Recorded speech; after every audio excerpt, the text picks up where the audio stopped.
Welcome everyone to OK Let's Talk. I'm your host Rob, and today we're diving into the latest global reports from all around the world, and we aren't just watching the news, we're breaking down the history and the why behind the headlines to give you a deeper educational perspective. With all of that said, let's get to the analysis. Educational commentary and analysis falls under Fair Use, Section 107.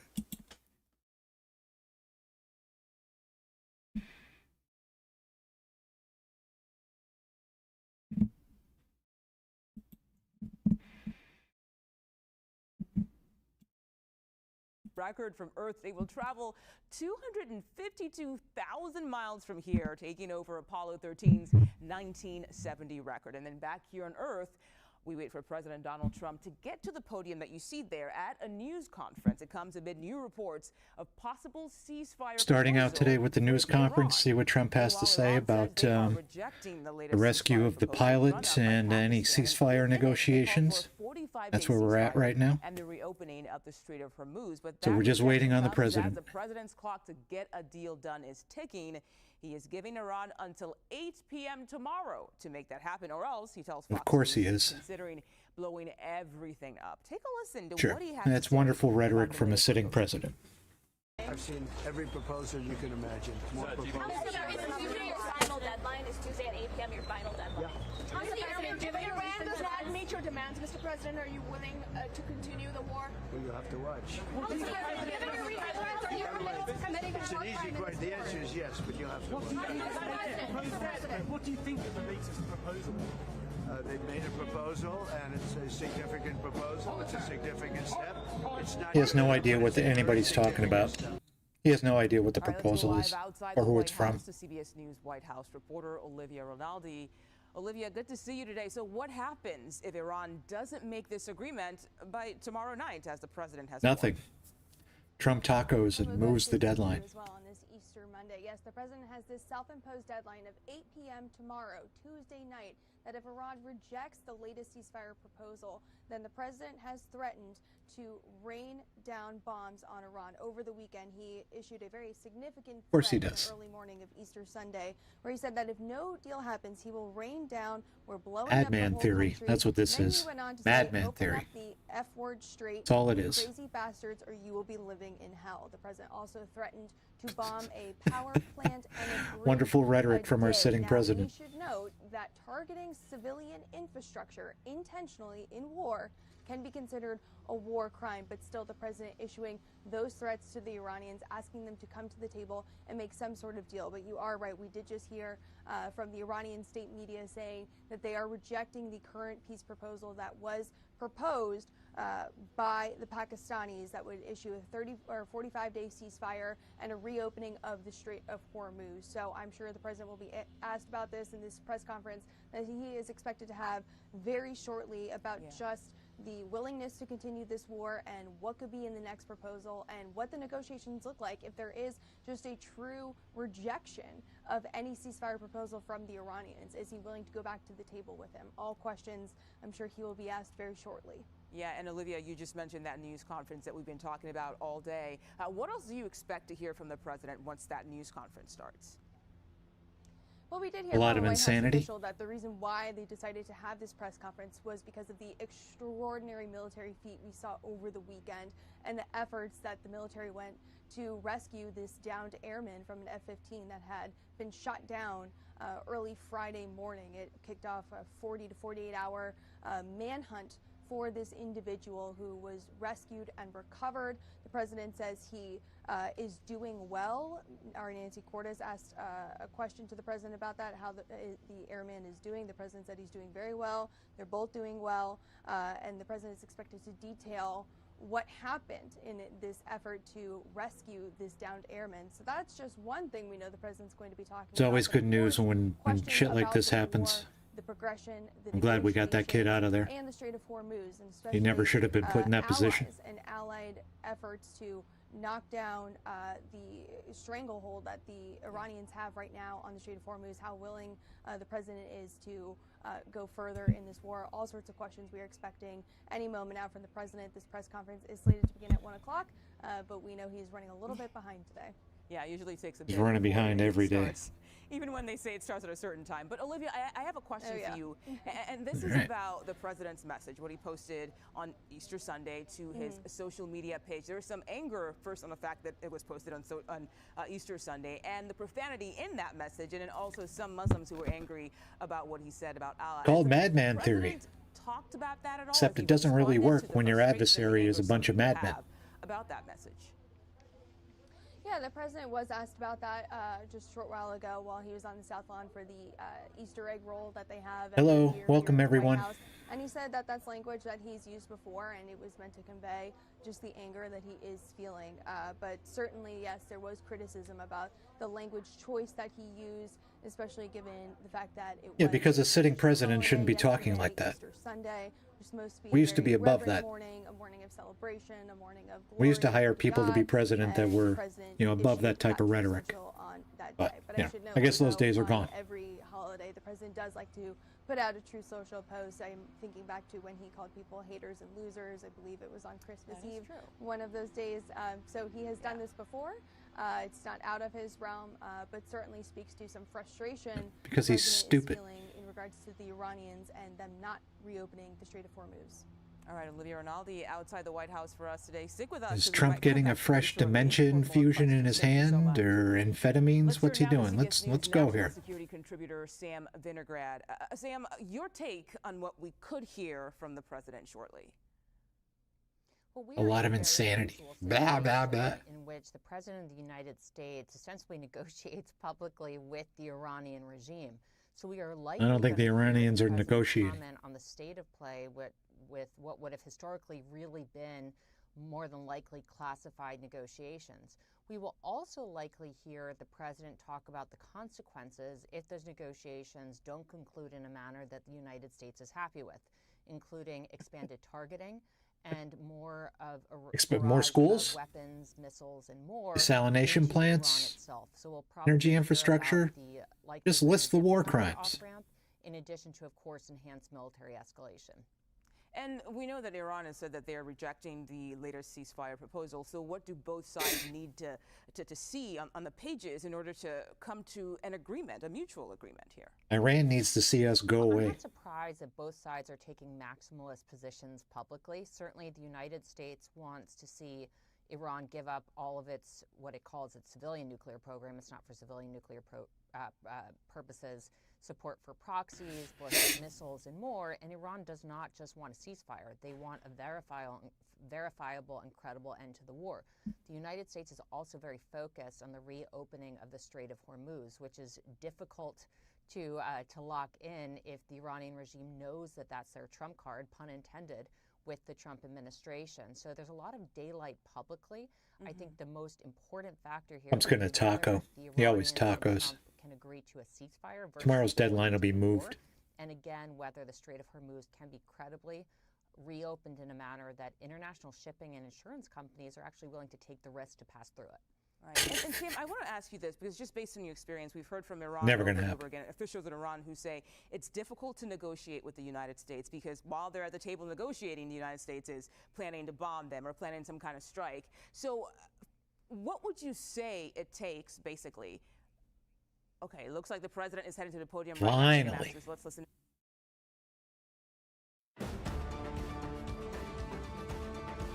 Let's go, Uncle Dementia. Let's hear what you have to This is say. the CBS News special report. I'm Tony DeCopel. President Trump is in the White House briefing room for a press conference on the war with Iran after the rescue of the crew that Hexit? downed F-15. And Jesus as ceasefire Christ. negotiations continue, he's begun talking. Let's listen in. Good afternoon. We have quite a bit to discuss. We'll go into pretty good detail. And we have the people that are most involved. We'll give you exactitude. And we're here today to celebrate the Exactitude. success of one of the largest, most complex, Jesus most Christ. harrowing combat searches. I guess you would call it a search and rescue mission ever attempted by the military. He's already slurring. Generally, when planes are knocked down in war, especially when you're fighting a strong group, an evil group, you can't really do this because you send in 200 men to pick up one, and it's something that's usually not attempted as much as you want to attempt. and bad things happen to that one or two. And in this case, we did. Yeah, how many guys got wounded in this operation? But we did. Not saying we shouldn't have got him. And Glad we got him, but we had great talent. We got a little luck too, I would say. And we were helped by a lot of people, a lot of great people. And it was an honor to be involved with it. It's very historic. This is a rescue that's very I wouldn't call it It'll go down historic. in the books. Late Thursday night, an American F-15 fighter jet went down deep inside enemy territory in Iran while participating in Operation Epic Fury, where we're doing unbelievably Operation well, Epstein and Fury. well at a He level said it that wrong. nobody's ever seen before. The entire country can be taken out in one night, and that night might be tomorrow night. bullshit. Both members of the crew You've had a ejected month. from the aircraft and landed alive. Why don't you do it on night one? On Iranian soil, Like you and promised immediately lower prices on day one. was asked Remember that? to make a decision. I ordered the U.S. Armed Forces to do whatever was necessary to bring our brave warriors back home. A risky decision, because we could have ended up with 100 dead as opposed to 1 or 2. It's a hard decision to make. But in the Wait, there's United more. States There's more military, dead service members. Is that what he's leave admitting? No American behind. We don't do it.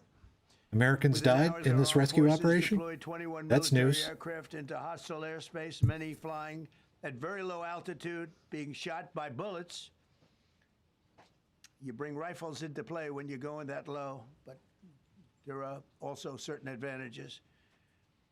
And in broad daylight over Iran for 7 hours, at times facing very, very heavy enemy fire. We have a helicopter that's got a lot of bullets in it. It's amazing. We just realized how good those weapons are. Those our machines are. Nobody has the equipment that we have, and nobody has the military that we have. Not even close. We're the most powerful have military machines. anywhere in the world by far. The flight crews and warfighters aboard those aircraft And you're still took not winning this extraordinary war. risks to rescue their fellow service members. This first wave of search and rescue forces successfully located the pilot of the F-15, and he was extracted from enemy territory by an HH-60 Jolly Green II helicopter. Fabulous machine as our warriors faced gunfire at very close range. He It's reads at a amazing fourth that grade level. when you look at the Unbelievable. machinery, what happened, that nobody was even injured.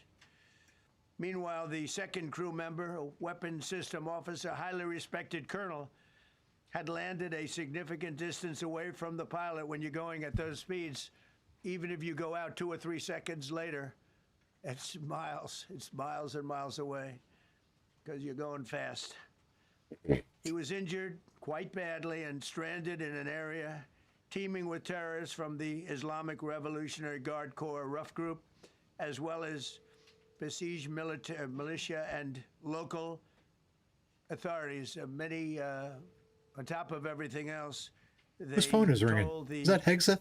communities actually within side of Iran, the people of Iran, they were given a tremendous incentive to find this pilot. Despite the peril, the officer followed his training and climbed into the treacherous mountain terrain and started climbing toward a higher altitude, something they were trained to do in order to evade capture. That's good. They want Let to the always entire go as world, far including away from Iran, the know site all of our secrets of how of these the guys shoot keep down. from getting They wanna captured go as and far how they away get 'cause rescued. They all head right to that Good job, site. Don. You want to be as far away as you can.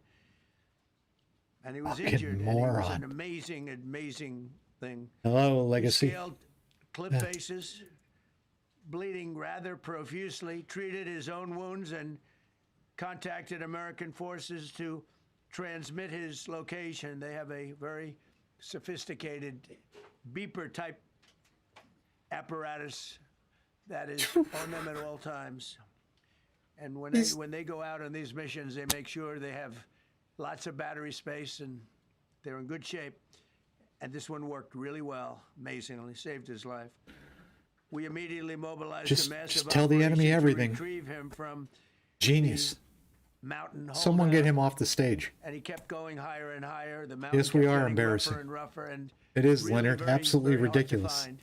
He's got to The shut the second fuck up. rescue mission involved 155 aircraft, including 4 bombers, 64 fighters, 48 refueling tankers, 13 rescue What? aircraft, and more. We were bringing them all over, and a lot of it was subterfuge. We wanted to have them think he Thanks, was in June. a different location. Don't forget to like and because they subscribe. had a Thanks for vast military stopping by. force out there. Thousands of people were looking. So we wanted them to look in different areas. So we were scattered all over like we were right on top of them. We had 7 different locations where they thought, and they were very confused. They said, well, wait a minute, they've got groups here, they've got groups there. It's an amazing thing. Right? I Who was knows who wrote listening it? to He's telling these everybody everything, people, every these secret, great generals. every General way that we Reason-Kane was do these amazing. rescue operations. Pete Hegseth was amazing, but I listened to the whole thing. It was pretty amazing. So they had all these different sites where everybody thought he was located. We think we have him over there because they have 9 planes circling a little area that's 25 miles down the coast.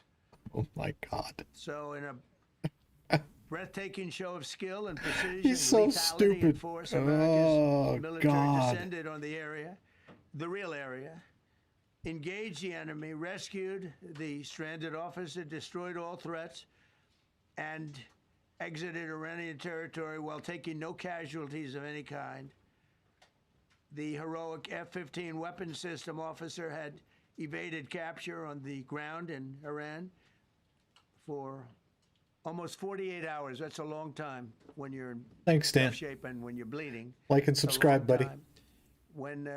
When we left, as you probably know, we had 2 large planes, pretty old planes that carried a lot. We needed a lot more equipment going in than coming out, obviously, because Hello. going in, we needed to be able to scale mountains, and we had a lot of equipment.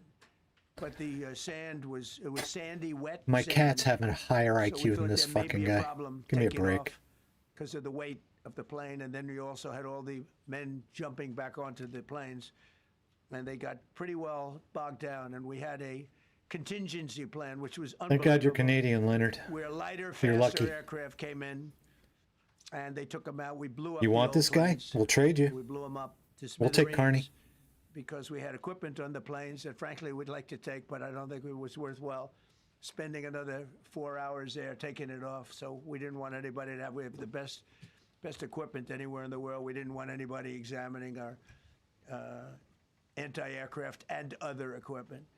So these were large planes that were old and pretty old, and we blew them up. And we had faster, lighter planes come in, and they were able to land on the sand. We needed the bigger planes because we had so much equipment that we needed. We took 3 helicopters over there, which were very strongly used, and couldn't have lived without them. They performed unbelievably well. And if you'd see it, you wouldn't believe it. They came off the plane. Yeah, Dum makes and these speech. guys had them. Oh, come on, Leonard.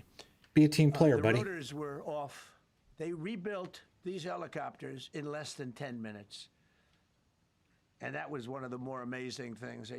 These are helicopters, small, unbelievably powerful, but small. Really? Very small, so it can get into. No certain casualties, areas. June? You sure about And that? they Just got 'em because Trump and off Hegseth the aren't plane, telling you and they about rebuilt casualties doesn't all mean there 3 of weren't them any.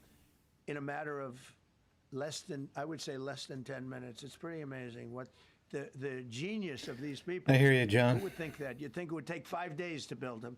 And in some companies, it would take 5 days, and they wouldn't do it well. Bye, June. Don't forget to But they like and served us subscribe. well. They- Thanks for stopping As by. Commander-in-Chief, I never forget the extraordinary risk taken by the warriors that we send into battle, and the genius. I mean, think of it, having a contingency of 3 planes waiting. Very strongly used, Because yeah. we think the sand is so bad that we probably won't be able to take off.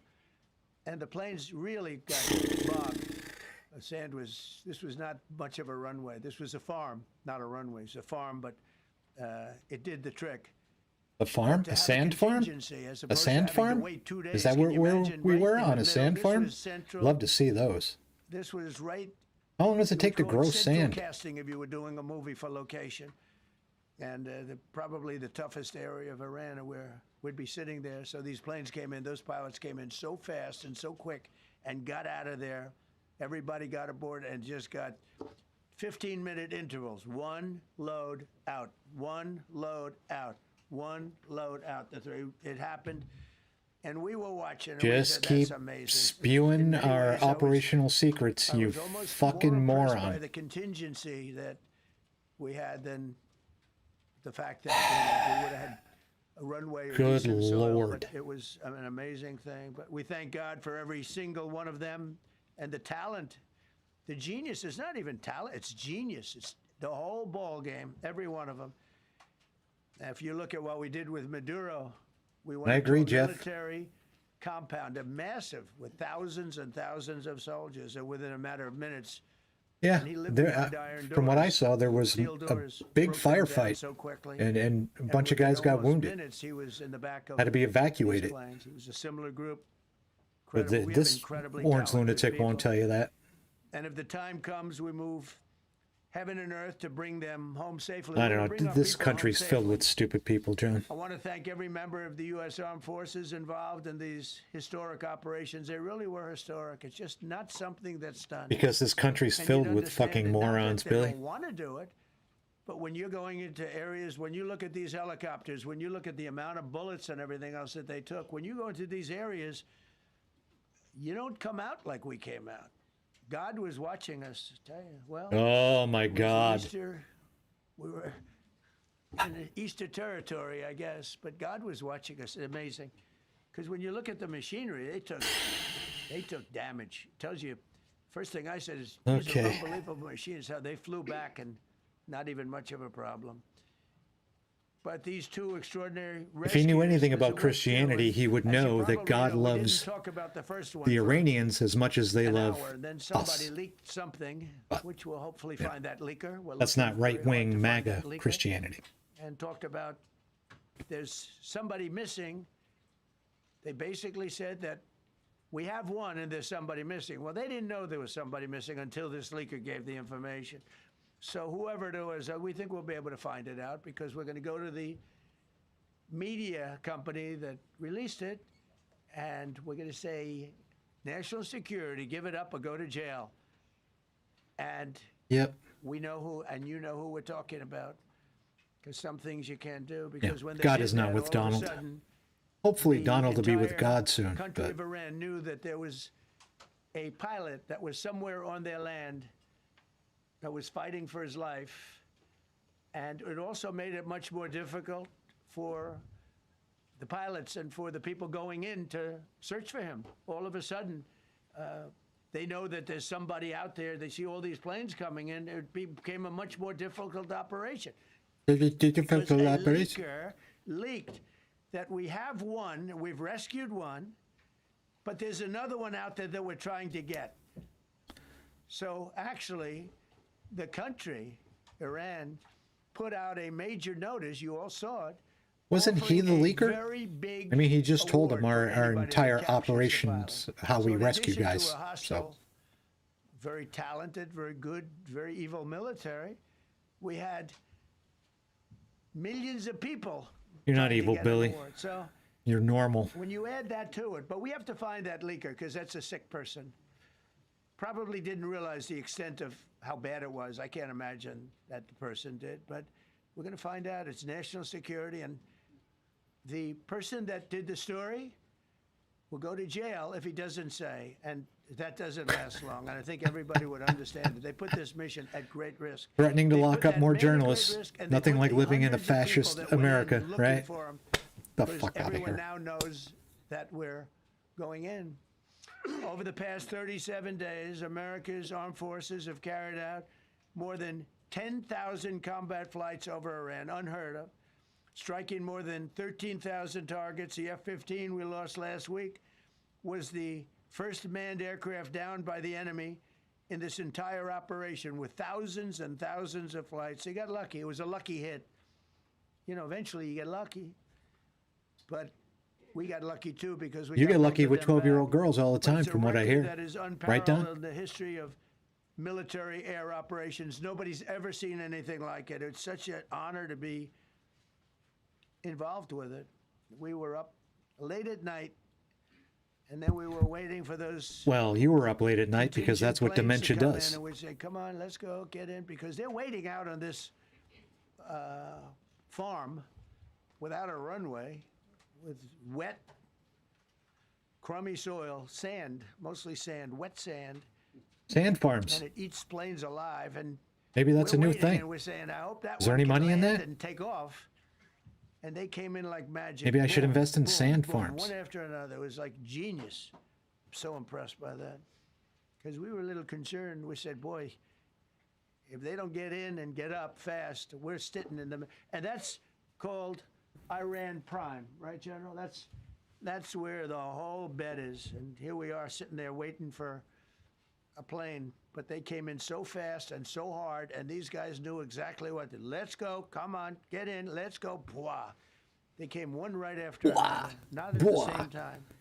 He's They like don't wanna 5 come years at the old. same time. They had to come right after each other. They didn't have any room. There was barely any room to land. Jan Leonard, perfect. Tiny little patch of very wet earth and sand. So I'm so proud of the people that I have Hello, standing Elliot. up here with me, and many others that worked. I mean, so many. Ah, Steve God. Woodcoff's over here. He's doing fantastic. Hey, Jared Steve. Kushner. Jared, Steve, People that hey, are hey, here, The hey. job they did is amazing. And I think I'm going to introduce the head of the CIA, and he is a man he's central casting, okay? If we cast a movie, he's going to play the head of the CIA. He's one of the few. John Ratcliffe. The fuck y'all laughing at? He did a phenomenal job that night. He did something that I don't know if you want to talk about it. If you want, you can. I'm not sure he's supposed to. I'm not going to talk about it, but he really definitely the shit CIA himself, was very Jeff. responsible for finding this little speck. It's like they used an expression on one of the shows. The general was talking about.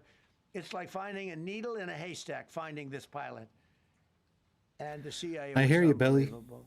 And you may, if you can, He you wants talk, it might be another classified, $500 billion in which case I'd have to put in him next in year's jail if he budget talks about it. for the And I Defense don't wanna put Department, him in and he jail. wants to He slash doesn't deserve that. hundreds of So, billions John, out you wanna of say a few words? domestic Thank you. programs to help the least among us. Thank you, Mr. President. It's a privilege to be here with you today to share what He's we a can joke. about this exceptional mission. Well, Trump just told you Recognize everything. The ingenuity and bravery You're a little late. who executed it, as well as the leadership and resolve of the president who ordered it. One thing that has been clear to me in this role is that the flawless military operations that the Department of War is known for are hostile Department of Defense. to flawless intelligence. We saw that in the skies over Iran in Operation Midnight Hammer last summer. We witnessed it in Venezuela during Operation Absolute Resolve.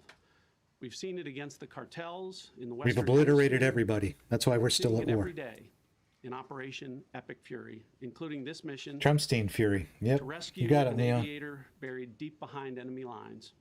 I agree, Spartacus. Because it is the unique tradition of the U.S. Armed Forces that we leave no man or woman behind. How would I do, Brian? This was a If I had to talk to all of America, That was the I'd do a spirit lot with better which than the Trump. President put us to work, guaranteed. and we were determined not to let him down or our airmen down.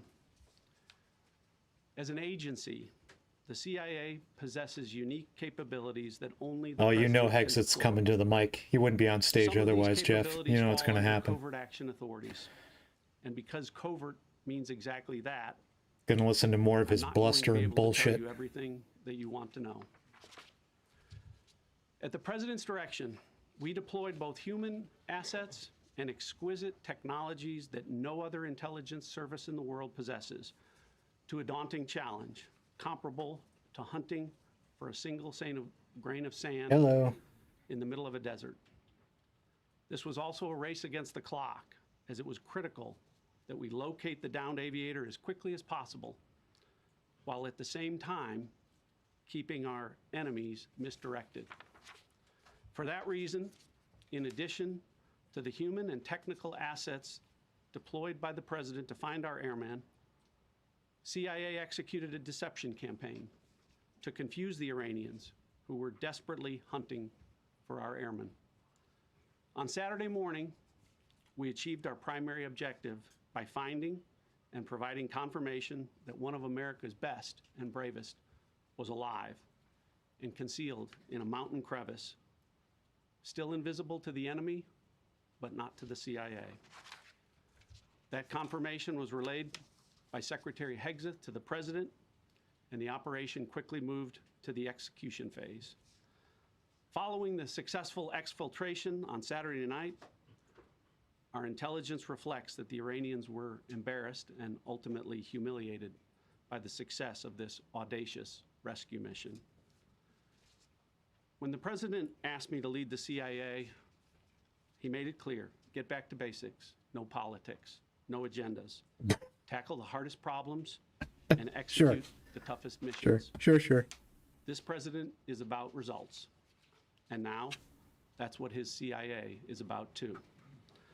The professionals at the agency and at the Department of War deserve immense credit Department for of their flawless Defense. execution during this daring mission. Their skill, creativity, and courage are unmatched on the battlefield wherever they step. But none of that matters, and all of that is wasted without a president with the political courage to put them into action. Mr. President, I've had I mean, the privilege taco standing next to you? of seeing you act with Wait till 8 political o'clock courage in tomorrow the best night. interest of the United States up close on a daily basis, and I'm grateful that this successful mission has given the American people Right? Dead window Americans, into that wounded as well. Americans, Jeff. The Secretary And these and guys are Chairman like patting will tell themselves you on the their back. service members' I mean, once again, I'm confidence is happy boosted we by got our guy. Commander-in-Chief who But has I, their you back know, the all same this way is they have yours.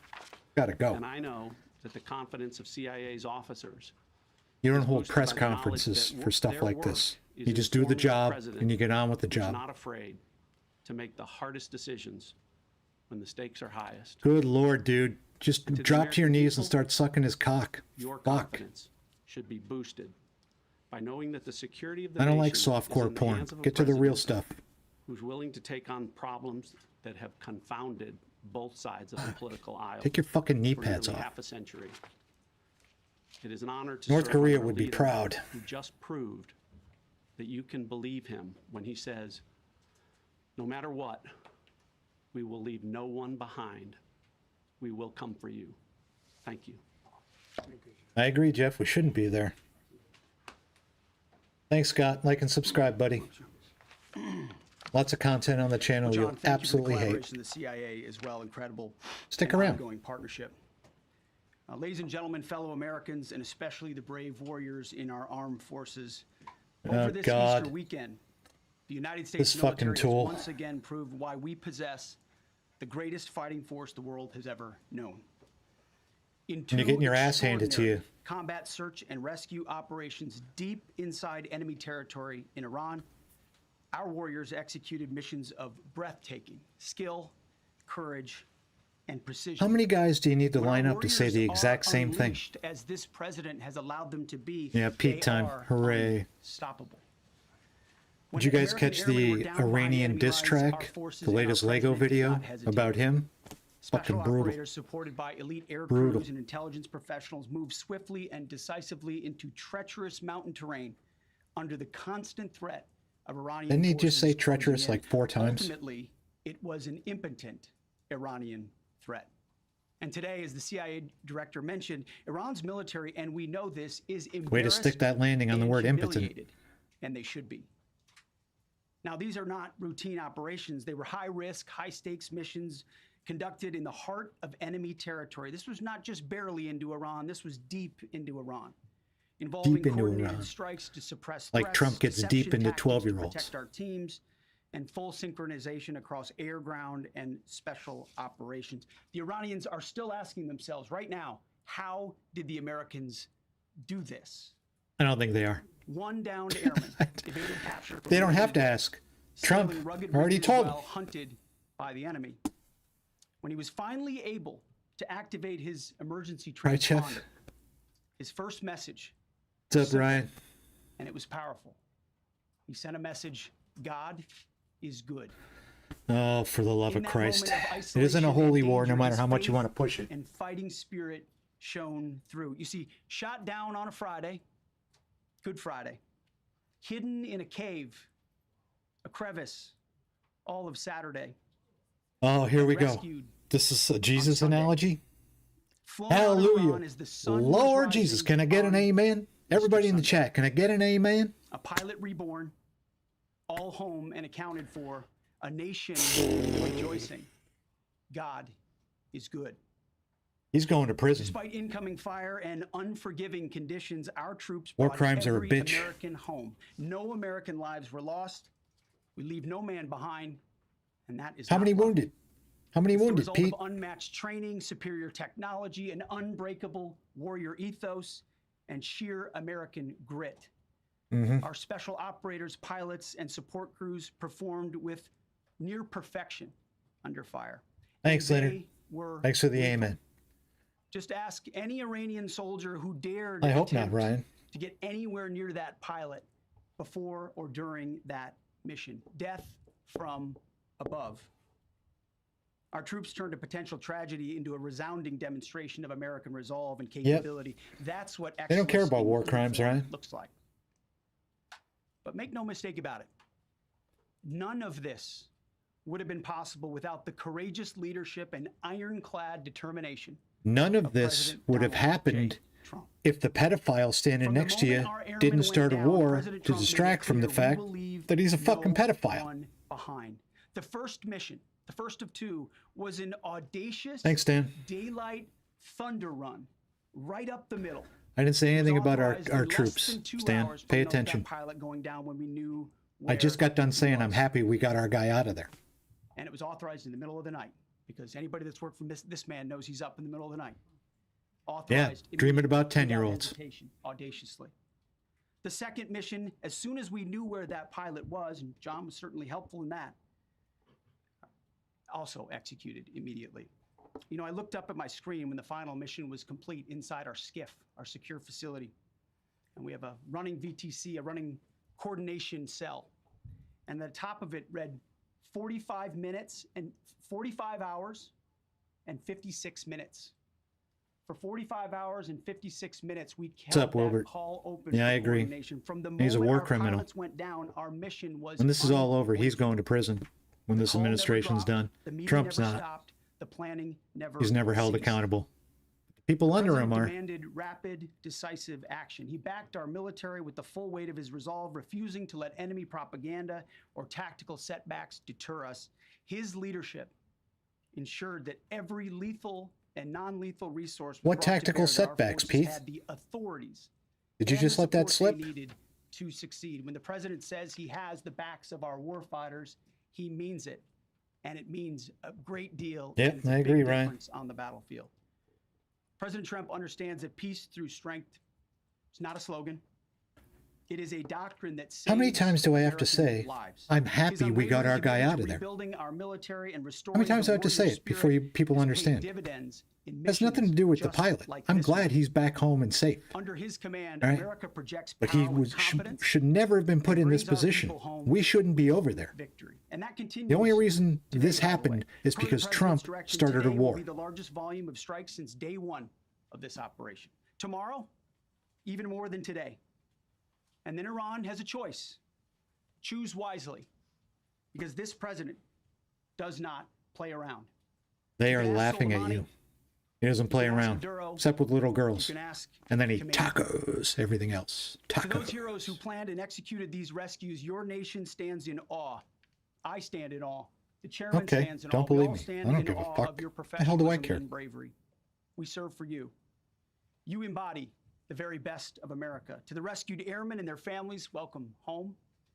Your courage and endurance, the quiet declaration of faith amid the storm, inspires us all. God is good every day. Oh my God. Pushing the And holy to our war. adversaries watching from Tehran, let Disgusting. this be a clear message. The United States military will go anywhere, at any time, to protect our own and complete the mission. We Yeah, you could have execute protected him with by never sending him precision. there. We control the skies. You see, we flew for 7 hours in daylight over Iran to get the first pilot. And we flew 7 hours in the middle of the night to get the second. And Iran did nothing about it. We fight with They don't honor, have to do and under anything President about it. Trump's leadership, What are you talking we about? win. So God bless our troops. God bless President Trump. And God bless the United States of America. Thank you. And no one else. Oh God, afternoon, raising everyone. Cain. Thank you, Mr. Well, at least President. Tegs is Thank done. you, Mr. Secretary. A note before I start, I know many of you want specific details in these briefings. We will share what we can, but I will Trump already retain gave what I all the must specific in the details. event that we have to go The do entire this again operation sometime. and how we ran And I it. cannot Because he's stress the fucking importance, as stupid. the president said, around operational security. The Secretary and I will do a more detailed briefing tomorrow morning, and we look forward to sharing the details that we can. I know, right, Jeff? Praising On Allah. Thursday, 2 April at 10:10 p.m. Eastern Time, 4:40 in the morning, local Iran time, the Joint Personnel Recovery Center, which handles the Central Command I area agree, of Jim. responsibility, Total embarrassment. declared an isolated personnel recovery Yep, event Ryan. Trump from works for US Israel. Air Force F-15E And himself. Strike Eagle, call sign Dude 44, which was down in hostile Iranian territory. The pilot and weapons system officer had both safely ejected and were isolated behind enemy lines.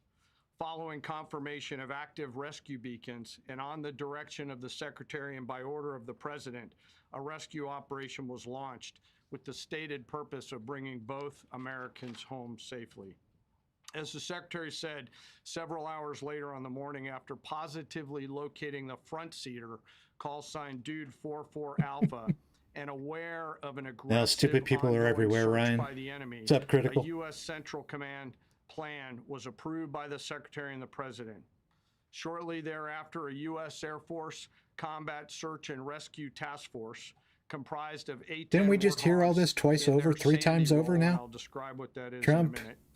CIA, HC-130 Radcliffe, combat Hexeth, King now we're 2s, hearing it again. HH-60 Jolly Green 2 helicopters, and Air Force Special Warfare Airmen, a package comprised of combat rescue officers and Peace, pararescue Jeff. I don't blame you, man. If I didn't need content, I'd be out of here too. Enemy territory in broad daylight to find, fix, and recover Dude 44 Alpha from behind enemy lines.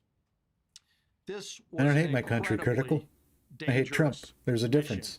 an incredibly dangerous undertaking, but a filled promise made to Don't forget every to like and American subscribe. warfighter that you will not be left behind. Let's not We talk will about the always pedo come charges. find you, Okay. and we will always bring you home. Hello, Michael. Over the next hours, the Search and Rescue Task Force Yeah, they're crossed just the saying beach, this. It's the same story. entered into Iranian airspace, protected by a fighter strike package, and moved into the objective area, all under fire. En route, as some of you have seen on social media, the helicopters took gas off the C-130s and pressed onward and forward up into the objective area. While this was On the sand ongoing and farms. out in front of them, the Sandy flight of A-10s and other remotely piloted aircraft, drones, and other tactical aircraft were violently suppressing and engaging the enemy in a close-in gunfight to keep them away from the front seater and allow the pickup force to get into the objective area. During this engagement, one of the Sandy aircraft, the one primarily responsible for communicating with the downed pilot, was hit by enemy fire. This pilot Right, Michael? continued to It's- fight. Yeah, continued at the several mission, $100s a and piece, then too. upon exit, flew his aircraft into another country and determined that the airplane was not landable. This was one of our A-10 Sandy aircraft. The pilot then made the decision to eject over friendly territory and was quickly and safely recovered and is doing fine. After picking up Dude 44 Alpha, the HH-60 Jolly Green fight was engaged by every single person in Iran who had a small arms weapon. And one of the aircraft, the trailing aircraft, took several hits. The crew sustained minor injury, and they are going to be fine. A note for those of you that do not know what a Sandy does. Named after the flight call sign that did this very mission in Vietnam, flying A-1 Sky Raiders and A-7 Corsairs. A Sandy I wouldn't be has one referencing mission: Vietnam if I were get you. to the survivor, bring That's the probably a rescue bad force move. forward, and put themselves between that survivor on the ground and the enemy. They are committed to this. This is what they live for, Right? and this is what they've Didn't they trained just get done for saying that over the pegs that said many years. Iran didn't do anything? The A-10 force and the rescue force did a fantastic job rescuing Dude 44 Alpha. He was recovered Friday afternoon. As I said, and the nation needs to know this, this was an incredibly brave and courageous mission.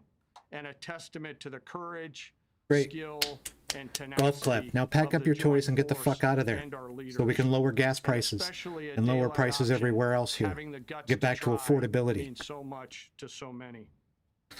Meanwhile, the backseater, as the president and the secretary have said, had continued to work and survive. Through the hours of daylight, Dude 44 Bravo, the backseater, evaded. Using every means available, the efforts of the United States military, the Central Intelligence Agency, and others were attempting to find and locate with precision Dude 44 Bravo, the backseater. Well, Brent's up A another note on the $1.28, backseater and the front over seat. 110 a barrel. The single most Put boots on the important ground. contributor to a successful Let's see rescue what happens. operation is the spirit of attack inside the heart of that downed aviator. I don't know, Their will Michael. to survive, It's like, their will to evade. I think there's nobody their else on the will stage. To recover is everything. I'm In sure this case, the backseater's Carolyn Levitt will have absolute a commitment to surviving press thing later made and she'll say much the of our exact same efforts things these possible. morons said. On Saturday, 4 April, after establishing positive communications with the backseater, we learned, as the president said, that he was injured and actively evading enemy forces. Then why are you And saying thanks it? to our interagency Go sit partners, down. We were able to get eyes on his location and positively ID him. Throughout this entire time, the enemy force continued to search for 44 Bravo, and the joint force continued to strike them over and over and over again. Fighting off marginal weather in Iran and the enemy's search for a second time on Saturday, at the recommendation of the CENTCOM commander and at the approval of the Secretary and the President, we launched a rescue task force to recover Dude 44 Bravo. Again, this came to the President and the Secretary for approval, this time with a much larger force package based on the time that the enemy had to prepare to find 44 Bravo. Again, this force was protected by A-10 Warthogs using the Sandy call sign. And this force had one single mission: do everything they can to bring an American home. This meant having a plan, being prepared to execute that plan, and more importantly, being prepared for multiple simultaneous contingencies. And because of this force's professionalism, grit, and determination, fight off two enemies at the same time: the enemy searching for 44 Bravo and contingencies, which anyone who has done these types of missions knows we run into every single time. The force fought off both of those enemies incredibly well. During the period of darkness on Saturday, and as the Secretary said, into Easter Sunday and into the daylight, the force fought its way in and rescued I agree. Dude 44 It is Bravo. American terrorism. They When we're were double tapping protected bridges and hitting overhead by a energy terror infrastructure, armada, civilian including infrastructure, tactical drones, strike aircraft, and others. it's all war crimes. The force fought through multiple simultaneous contingencies, something no other nation, no other military can do, and safely returned Dude 44 Bravo, the backseater, home, and all other Americans home as well.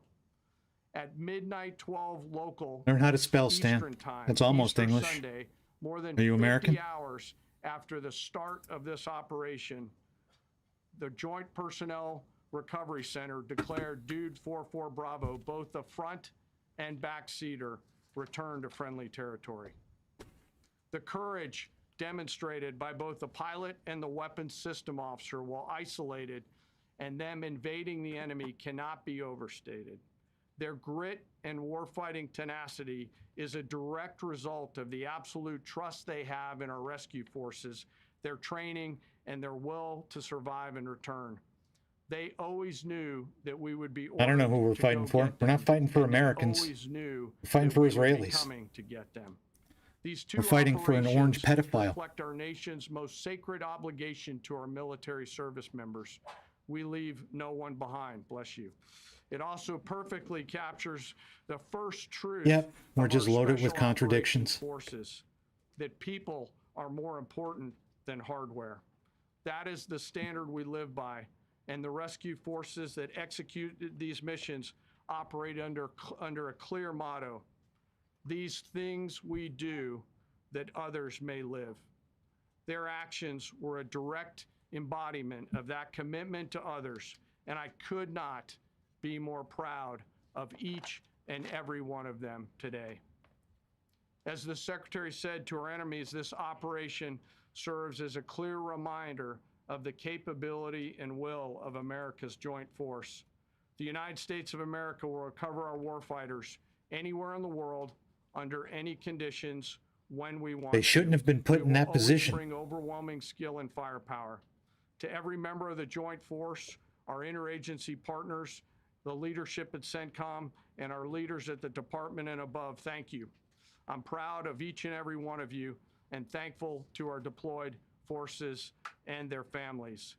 And lastly, and most importantly, to Dude 44, welcome home. Job well done. Thank you.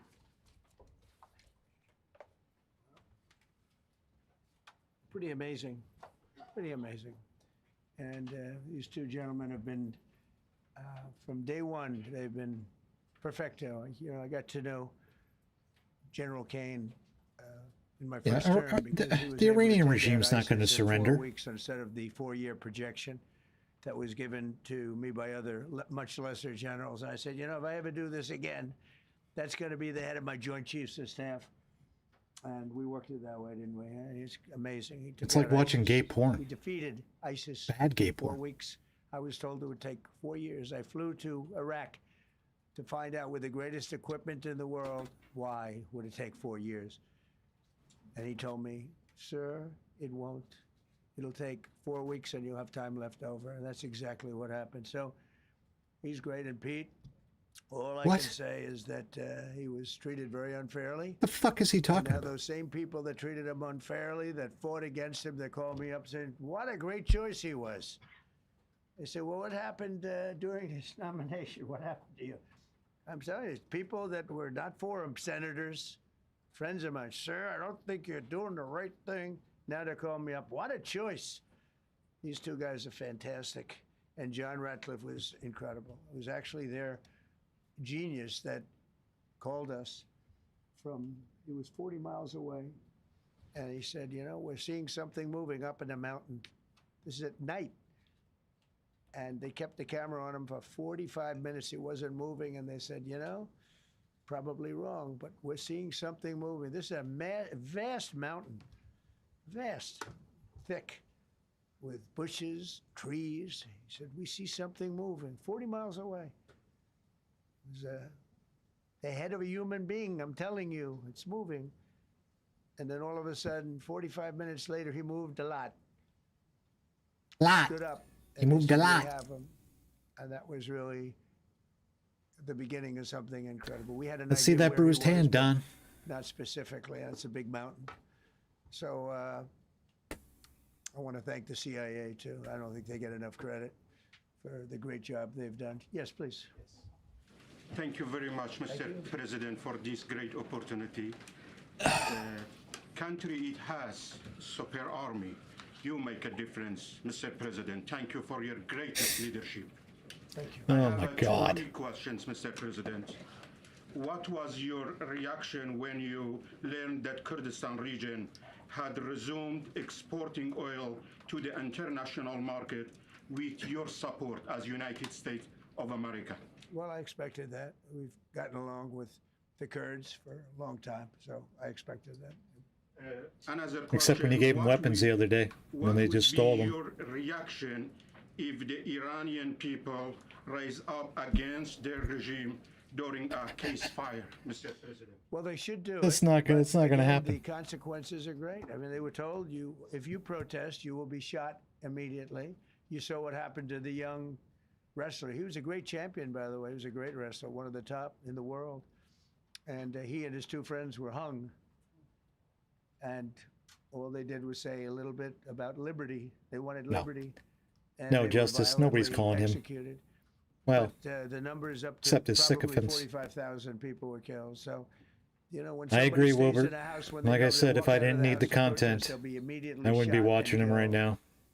And they issued that, you know, that was I'd rather chew publicly glass issued and instead piss of a razor secret. blades than watch this That's why fucking so many lunatic. people say, oh, well, why are you doing this way? We can't let Iran have a nuclear weapon.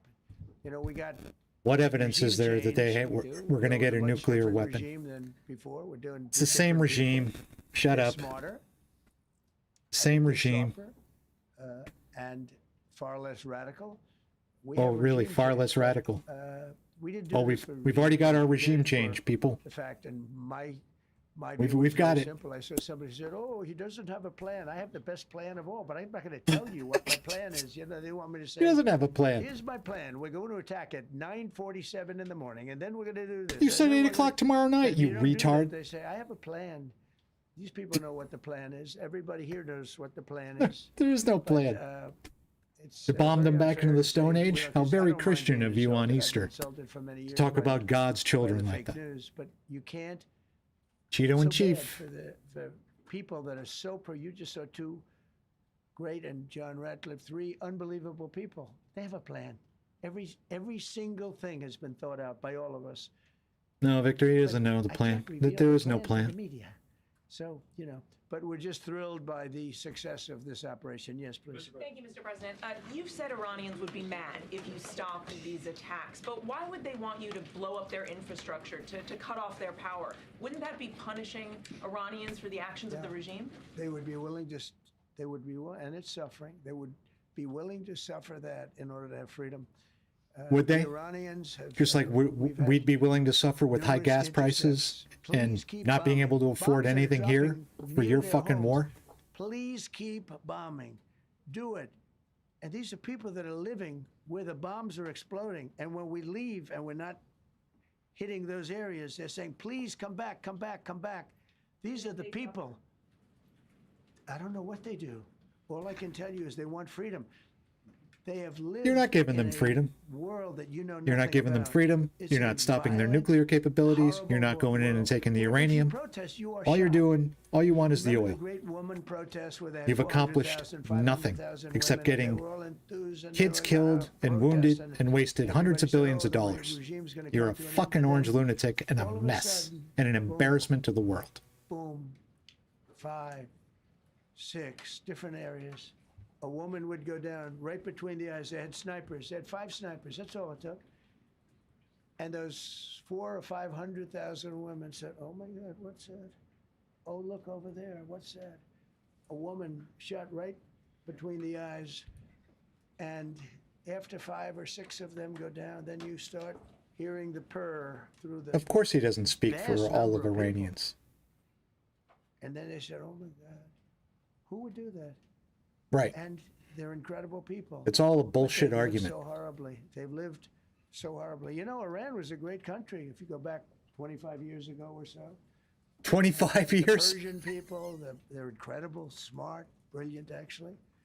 And I know so many. I know coming from New York, originally, I know so many people from Iran. They're incredible people, incredible energy, and very, very brilliant people. But when you're standing in a group and protesting and you have a woman, in the case of the woman, remember the Great Woman March, everybody was saying, "Oh, this is the end of the country." And then snipers selectively picked. Every single one was shot right between the eyes from a long Remember a distance couple and on months top of ago buildings. when your hillbilly Nobody even knew Gestapo where they come called from. ICE This wasn't like a executed machine gun, American which is also citizens very bad. on They American did that too. streets They in did broad that daylight? recently. Who the fuck are you to This talk about was anybody else? snipers You piece of shit. sitting on the top of Go buildings, fuck yourself. aiming and hitting women. And when they see people go down, and all of a sudden there's a riot in the reverse direction, and they never came out again. And a lot of the news doesn't talk about that. They talk about I hear you, oh, Wilbert. women's rights. You want to see women's rights? You're not going to see Was it it there. P.T. Barnum who It's said amazing when I see, there's a some sucker of the born stupid every people minute? Like AOC +3, all that group. They talk about This way to the great freedom egress. for Iran. 25 They don't cents. tell you the real facts. Women, men, gays. How about gays for Iran? Gays? They kill the gays. They throw them off. Gays buildings. for Iran. So I wonder what's going on. I can only say Gays this. for Iran. They want us to keep bombing, even if it jeopardizes, because their life is in much greater danger. They want freedom for Iran, but it's very hard for them to protest. I actually tell them, I said, good don't go out. Lord. I fully understand. Nobody in this room would go out. I don't think there's any, because frankly, it's not a question of bravery. We're all brave, right? You're brave, I'm brave, we're all brave. But we're also intelligent. if you have people shooting at you, expert shots with the best rifles you can get, and hitting you right between the eyes every single time, and you're looking here and you're seeing and you're looking here. Oh, God. You're out of there. I don't care who it is. Please. Mark Meredith, Fox News. I know that. Fox News, here we go. State media. America's watching. No, Good job. Can we go back to the weekend? First off, was everyone on board with the operation, or were there people that were trying to talk you out of going through with the operation this weekend? Not everybody was on board. Somebody else within No, you? there was military people, very professional, that preferred not doing it. These two were totally on board, which was very important. If they weren't, it would have had a little difficulty. But no, there were military people that said, you just don't do this. You don't go into the heart of a very powerful military. You know, this is, hey, you have countries and countries. You have some countries where military is not their strong suit. This whole thing is militarized like nobody's ever seen before. Half the people are wearing uniforms. And we had people within the military. Yeah, I don't know. It's not done. That's one of the reasons. You know, I was surprised. Somebody said it's the only time it's ever been done. I said, He's that's just not possible. a walking, talking If contradiction. you're going into hundreds One of day, thousands of one minute we've had soldiers regime change and they're much more reasonable, I mean, look at but they're some of the also helicopters, how animals they and they can't be got trusted. hit. So yeah, there were If his people hands are within the moving, military that said he's it's lying. wise. And don't forget, how many men did you send altogether? Why are you divulging that? Okay, well, but I will tell you, the number, I'll keep it a secret, but it was hundreds. And More. hundreds of these people, that's pretty good. Is he central casting? But hundreds of people went Why into does he this keep journey. saying central casting? Hundreds of people could have been killed. Forget about the equipment, a lot of equipment, nobody cares. Hundreds of people Got that right, Wilbert. could have been killed. So we had people that were within the military that said this is Yeah, not a 25 wise- years and ago I heard understood that. But I decided to do it. Was there a point that that you were thinking there's too much on the line, and somebody was saying maybe we abort this now and wait? I mean, given the resource, like the general said, it seemed like there was so much on the line here. You must have been thinking this could have completely changed. So the the next 3 first years. one, which was in many ways as dangerous as the second, I guess it gets, because we're flying over daylight. You know, we're the best at the world at night. We have goggles that nobody. We have goggles. I've tried them. They're unbelievable. Goggles. I see We better have with the goggles. at night Anybody got with- goggles? than I see Anybody in the without chat? them You got during daylight. goggles? I mean, daylight today, we have a beautiful day. You see just as well with goggles. In many ways, it's enhanced. So I hear we're you, the Victor. best in the world. So it's much safer for us to do it at night, whereas other people, no other country has that capability. They don't have that particular piece of equipment like we do. But when I was told flying and in daylight, I think we flew 7 hours over Iran, and that's a long time, over unbelievably hostile territory where they have Thanks, nothing Lou. but weapons. Like and subscribe, buddy. We took out their anti-aircraft, which is great. We took out their radar, which is great. We took out a lot, but they still have. You know what hit this one was a handheld shoulder missile, heat-seeking missile. So it's not like they're totally whatever, but and they have probably a little luck. What? Because It's you gotta not get like lucky. totally whatever. But they What? shot it, and it got sucked in right by the engine. But these guys were out of there. They were great. Their timing was great. But no, I was told that this is a very dangerous mission. I understand. They didn't say it's a foolish mission. They said, we're going to be sacrificing hundreds of people. Do this. This is, I mean, you have tankers that are flying over this area so that because the flight was so long, they had to refuel. It's a very dangerous mission. I just felt it was worth it. If you would have told me that we would have been successful, gotten both, and nobody was even essentially injured, Thanks for telling I Iran would have said and that the would rest be of our possible. enemies Yeah. around the world exactly how we do this type of operation. You guys are stable fucking geniuses. You are now dealing, you say, with a more reasonable, Christ. less extreme leadership in Iran. What does that mean for the protesters, for the human rights movement in that country after this conflict? Well, I What's think your positive. expectation? Yeah, if they assume control, if we do something and they assume control, I think it's very positive, a big step. I don't think you'd see the radicalization that you. Trump is not have freeing seen the in Iranian last- people. Look what happened. I mean, women are It's being never gonna happen. executed because they're not properly clothed, they say. They're not properly clothed, and they execute the women. They shoot them right on the street. Your hillbilly No, brown they have a shirts much executed different a group of woman in people. Now, I'm Minnesota. not saying we are dealing with them. Essentially, they have till 8 o'clock tomorrow night Eastern time. But we are dealing with them. I think it's going well. Mr. Witkoff is here, and JD's involved in the They're not going dealing. to agree to Mr. anything. Witkoff is sitting right here, and I think it's going fine. But we'll have Trump's to see. going You to have understand, taco. we've been dealing with these people for 47 years. I'm standing here with a much more powerful Iran as of a month ago, not anymore. Right now, they are decapitated. But I'm standing here a month ago with Decapitated. a much more Yet the powerful regime's Iran still than in was at charge, any point and they're during still 47 fighting, years. waiting for you to do This something should have stupid been like put handled boots on by the ground. 7 presidents, a lot of presidents. And those presidents are saying now, every one of them to their friends, we should have done this a long time ago. Name So them. it's not something I like doing. Where's your source? It's very dangerous. Name and them. we're getting them at the height of their strength.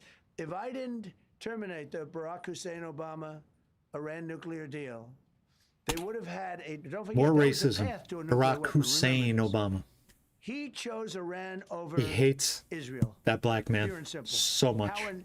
How Israel can Thanks, vote Fitzy. for a Democrat is if you're Like and Jewish subscribe. in New York City or any place else in this country, and how you can vote for a Democrat is unbelievable because he chose Iran, a very hostile Iran. Remember when he filled up a 757 with cash, billions of dollars of cash, and he sent it over to them. Then they gave them tens of billions of dollars. He chose Iran over Israel and really the Arab world. Is anybody going to call him out? Anybody in the press going to call him out for this line of bullshit? UAE. Ask him about the Take a look. circumstances I mean, I surrounding can that add pallet of Kuwait, cash. I can add Bahrain, and you can add others. He chose such an unlikely candidate.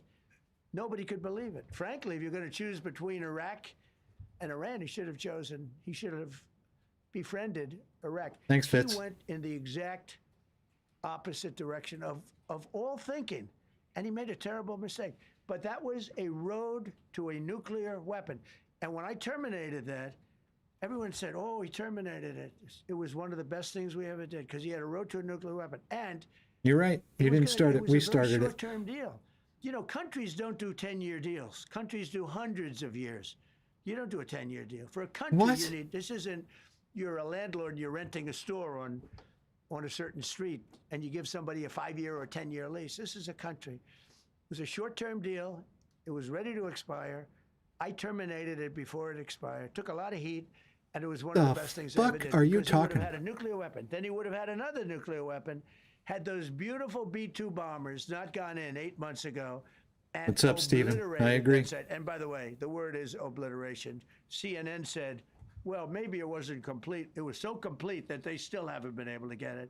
It was obliteration. But if we didn't hit them, that was a courageous If we decision, obliterated too, them because last we had all year, those why are we planes there flying now? in at night with very little Still cover, lying. unbelievable stealth planes, and they were able to do their job.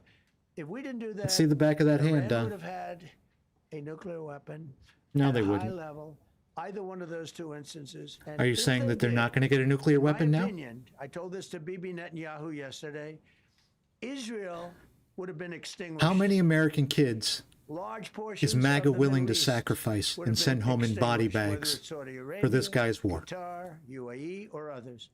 And you saw that with thousands of missiles raining down upon them. They didn't think they were going to be hit. They thought they'd be watching us fight. And all of a sudden, UAE got hit by 1,500 missiles. Taken them out You also. didn't expect that? What are you, And they fucking were stupid? powerful.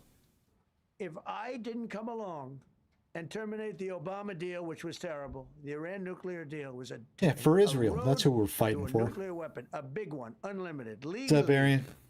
I terminated it without even much Right? thought. It was so At least easy. Biden didn't start a war in the Middle I East. terminated Jesus that, and then Christ. the B-2 bombers, and I did one other thing. I had killed Hello, Elaine. Qassem Soleimani. Oh, who God. was an evil genius. And the reason I did it, I heard he was going to knock out 5 of our military bases. And Yeah, had well, he Iran took lived, care of I that believe we would be this fighting month. perhaps a different How many military bases did Iran they right hit now. since the start of this war? Because he's never They did so much he's never damage been that we had to replaced, you know, evacuate and our I own also- I soldiers to did one other, but hotels. this one was not picked up. Osama bin Laden. If you read my book, I said you got to take him out 1 year before the World Trade Center came down. So I wish you'd read the book. But you, as a president, to be a good You president, can't read I a believe you have coloring to have book, good Don. instincts. And a lot of this is instinct. Yeah, please. Thank you so much for taking my question, Mr. President. Mr. President, last week, He's senile, last week you Stephen. suggested that Europe should take the lead on reopening the Strait of Hormuz. Has circumstances changed now that you're issuing a direct 48-hour ultimatum? And secondly, would a new ceasefire include Israel, or would it just be between Iran I can't and talk the about US? ceasefire, but I can tell you that we have a active, willing participant on the other side. They would like to be able to make a deal. I can't say any more than that, but they'd like to do it. You've listed the goals. Excuse me. Please, go ahead. You've listed Thank the you, Mr. goals. President. Who you with? Who you with? My name is Diyar Kurd. I'm with the largest Kurdish media outlet, Ruda Media Network. It's based in Iran. Go ahead. Mr. President, you said before that you don't want the Kurdish forces to enter Iran and be harmed. Do you still want them to stay away? Or what role do you expect them to play now? I'd rather have them stay away. And then, I'd rather have them stay away because I think they bring with them some problems and some difficulties. And I don't think they bring death, I mean, you know, to themselves. But I'd rather have them stay away. Go ahead. Thank you, Mr. President, for the question. Deliberate attacks on civilian infrastructure violate the Geneva Conventions and international law. Who you with? I'm with the Oh, answer the question, you orange Are you pussy. Are you concerned? Circulation way down at the New York Times. Are What's you going on? concerned that your threat to bomb power plants and bridges amount to No, war not at crimes? all. No, I'm not. I hope I don't have to do it. But again, I just said 47 years they've been negotiating with these people. They're great negotiators. So you're going to commit war And crimes? because they're not gonna Because have 47 a nuclear years? weapon. And if somebody that takes my place someday is weak and ineffective, which possibly that will happen because we had numerous presidents that were weak, I agree, ineffective, Arian. and afraid of Iran. We're never going to let Iran have a nuclear weapon. As soon as he gets And hit if you with a think hard it's question, okay who you for with? Who you people with? that are Oh, you're sick failing. of Brr, brr, brr, lies, brr, brr, brr, that brr. are tough, smart, Joke. and sick, really sick, from a policy You raped standpoint, children. from You're sick.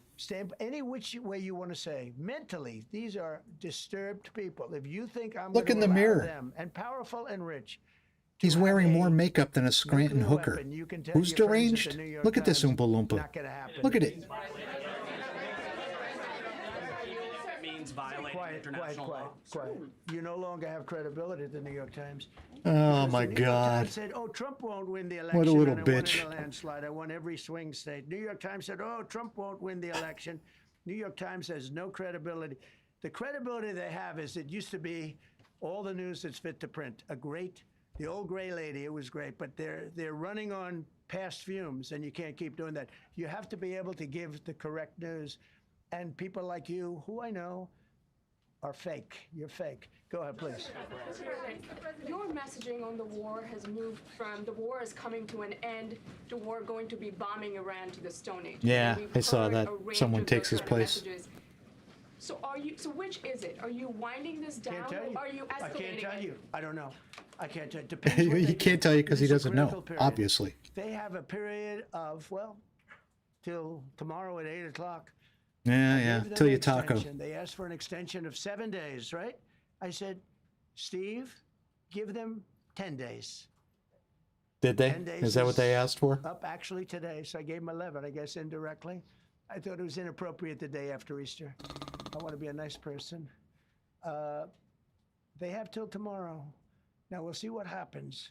Did I you can give the tell little you girls we are you raped negotiating with lollipops thinking good afterwards? faith. Because you're a nice We're person? going to find out. We're getting the help of some incredible countries that want this to be ended because it affects them also. A lot of people are affected by this, but we're giving them till tomorrow, 8 o'clock Eastern time, and after that, they're going to have no bridges. They're going to have no power plants.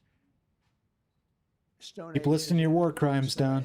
Keep listing your war crimes in advance, buddy. In front of the whole world. CNN fake news. Are you willing CNN to make fake a news. deal that did not include reopening the Strait of Hormuz, or is that now a top Yes, priority? Stephen. I would say it's Total a very big nutcase. priority because, see, that's one thing that's a little different than other things. We can bomb the hell out of them. We can knock them out for a loop. But to close the strait, all you need is one terrorist that somehow has a truck loaded with, because you can carry them in trucks, large trucks, a water mine, drop them in the water, and now you tell people that own ships that cost $1 billion to don't worry about the mine. You can do that even just by saying we put mines in the water. So it's not like the rest. We can knock out their military. We already have. We've knocked out their Navy. We've knocked out their Air Force completely. We've knocked out 158 ships in 3 days. We've knocked out even their mine droppers. They don't have any mine droppers anymore, but they put And what them are you on talking about boats, so mines they for? could drop them. I'm not even sure they have any mines there, by the way. I'm not sure. I'm personally. He is a terrorist. They say there might be 8. I don't know. I think there might be none. Because they're very good bullshitters. Maybe Bondi That's will why when for she's 47 years they've been hauled up in bullshitting front of other Congress. presidents, We'll see. and they haven't done the job. And people are living in hell. You live in that country, they're living in hell. No, I think that 47 years We'll see if he of this leaves. stuff is long enough. They're at the weakest point they've ever been. They have no Navy, they have no Air Force, they have no anti-aircraft weaponry, they have no radar. But they shot have down no your aircraft? communication. In fact, the biggest problem we have in our negotiation is that they can't communicate. I said to Steve, what are they saying? Sir, they can't communicate. They have no method of communication. So we're communicating like they used to communicate 2,000 years ago with children, bringing a note back and forth. They have no communication. Well, you're not going to bomb the children? All I want to see You're is good I at want it. to have a safe world, and you're not going to have a safe world. Israel will be gone. The Who Middle East cares? will be gone. Who And then cares? they're coming for Europe. And I have to tell you, I'm No, they're very not. disappointed in NATO. Very. I think that NATO, I think it's a mark on NATO that will never disappear. Never disappear in my mind. You know, they're coming to see me on Wednesday. They're going to say, oh, we'll do this, we'll do that. Now they all of a sudden want Welcome to send the things, UK. you know. But they said it loud and clear at the beginning when I spoke to UK of all. I would have said they would have been the first because they're the oldest. And I say, yeah, I'd love to have a little help. He said, no, sir, we'd rather wait till you win. I said, I don't need help after we win. They have 2 old broken aircraft carriers, barely work. I said, I guess we can use them. Who the hell knows? I called the general. He didn't even want them. He said, we don't really need them. We got the SS Abraham Lincoln, sir. We don't need them. Do you know, we have, in terms of technology, we had one day 101 missiles going at 2,700 miles an hour aimed at the Abraham Lincoln. 101 missiles. Out of 101 missiles, 101 missiles were shot down. Unbelievable technology. 10 years ago, 5 years ago, I don't know if that would have been possible, but 10 years ago, that wouldn't have been possible. 101 missiles heading to a ship that's not that far off the coast. And out of the 101 He has a broken missiles, record. we shot down all 101. We have weaponry. The Patriots are unbelievable. I think in the We Oval have Office, he's got weaponry. little army men set That's up on his desk and he just plays war. Go ahead, please. Yes. Thank you, Mr. President. You said earlier today during I the agree, annual Curtis. that you would like to take Iran's oil, but Americans want U.S. forces home. Correct. What's that trade-off? If I had my Does it choice, take too if I had much my time? choice, yeah, because I'm a businessman first. With Venezuela, You're supposed to be as a you know, president the war first, was not a over in about businessman. 45 minutes. Leader of the free world. And we have great Not a people businessman. running Venezuela. Very good people. I mean, You the fucking Oompa relationship Loompa. is good. And we are a partner with Venezuela. And we've taken hundreds of millions of barrels, hundreds of millions. Who gives a Over fuck 100 about million Venezuela? barrels already is in Houston, refined and out. And paid for that war many, many times over. Many times. You know, the old days, to the victim. Okay? You know that. To the victim? Go the spoils? It's to the winner victor. belong the spoils. Go the spoils. And I've said, Right. why don't we use Hey, the dementia meds are wearing off. Somebody better get him off stage. We don't have that. We haven't had that in this country probably in 100 years, because even the Second World War, you look at the Second World War, we didn't have it with the Second World. We helped rebuild all those countries. We rebuilt Germany. Thanks, How about Darius. Germany telling us, Germany telling us that, well, it's not their war. We had nothing to do with it. They wanted me to go and tell them everything I was doing. We didn't know anything about it. Well, if I would have told them, they would have leaked it, and we wouldn't have been nearly as successful, possibly, right? But to the victor belong the spoils. So we haven't heard that in, I think, maybe hundreds of years. Now with Venezuela, What? and we, just so you understand, the people of Venezuela, they say if I ran for president of Venezuela, I'm polling higher than anybody has ever polled in Venezuela. So after Well, I'm fucking finished go with this, down I there, can go to buddy. Venezuela. I will quickly learn Spanish. It won't take too long. I'm good at language. And I will go to Venezuela. I'm going to run for president. But we're very happy with the president-elect that we have right now. The people that are running it. She wasn't president-elect. Bush? She was part of the regime that stole the last They fired election. the generals. They fired the police. They fired the people that worked in their equivalent of the White House. They fired everybody. So they're You know, great as long as they had a mess. do And what know you tell them happened? to do. ISIS formed. Those generals and those soldiers got together. The police got together. They all got together. They formed ISIS. Not going to happen with us. So Venezuela has been an incredible. Thanks, Joe. Like and It's been an subscribe. incredible situation. We went in. We were very successful. Yeah, nobody's Military asking power real like questions. Nobody's ever seen. The general. The New York Times guy tried. Venezuelan general. And he was said, told I he was on fake that site. I news. said, I've never seen ferocity like that. I've been doing this for 40 years. He said, I've never seen it. They hit us from 17 different. They were all set. They saw that big, beautiful aircraft carrier, the Ford in that case. Rambling, And planes were pouring off at rambling, 1 o'clock in the morning. rambling. So typically, when you see that late at night, you know you could be in trouble, right? And we were all ready. Right? I ain't They going to had the Venezuela. equipment, it was Russian, and they had Chinese equipment. It was all set. They were going to give us a fight. He said, and then they came, and they came at speeds like we've never seen. And they came at 17 different angles. The general and his people, that was a lot of angles. They hit him from every angle. He said, we knew it was over. A lot of in 3 angles. minutes. We were waiting for them. Their equipment didn't work. And there's a reason it didn't work. Someday we'll explain that to people. They pressed the button, nothing happened. They pressed it again and again, nothing happened. And he said, we knew this whole thing was over in 3 minutes. We've never seen any, he used the word ferocity. The ferocity of these planes. Yep. From 17 Whatever they different pumped him angles. with And it was over. earlier They were today or right over the inside. weekend is definitely Remember, wearing that off. was on a military base with thousands of soldiers. And those soldiers looked and they said, Yes, he is. get the hell out of here. Dementia's a Thousands. We terrible didn't have thing. Thousands. We had like 200 people. So we have a great military. And I'll tell you what, somehow this rescue captured the world's attention, more so than normally. You're talking about 2 people. But this rescue captured the world's attention. But It's we did correct. it in Venezuela. It might be. That was amazing. And now we have a very bad man in prison and going to trial. I mean, he released, aside from the drugs, which he was terrible, Maduro released. You pardoned hundreds the of former leader of thousands Ecuador people for from exactly the jails same thing into you our arrested country. Maduro for. Drug dealers, murderers, the worst people in the world were released into our country because we had a stupid president. Okay, there we go. probably didn't Everything's know. We had Biden's a fault. border zone And who never Barack went to Hussein the border. Obama.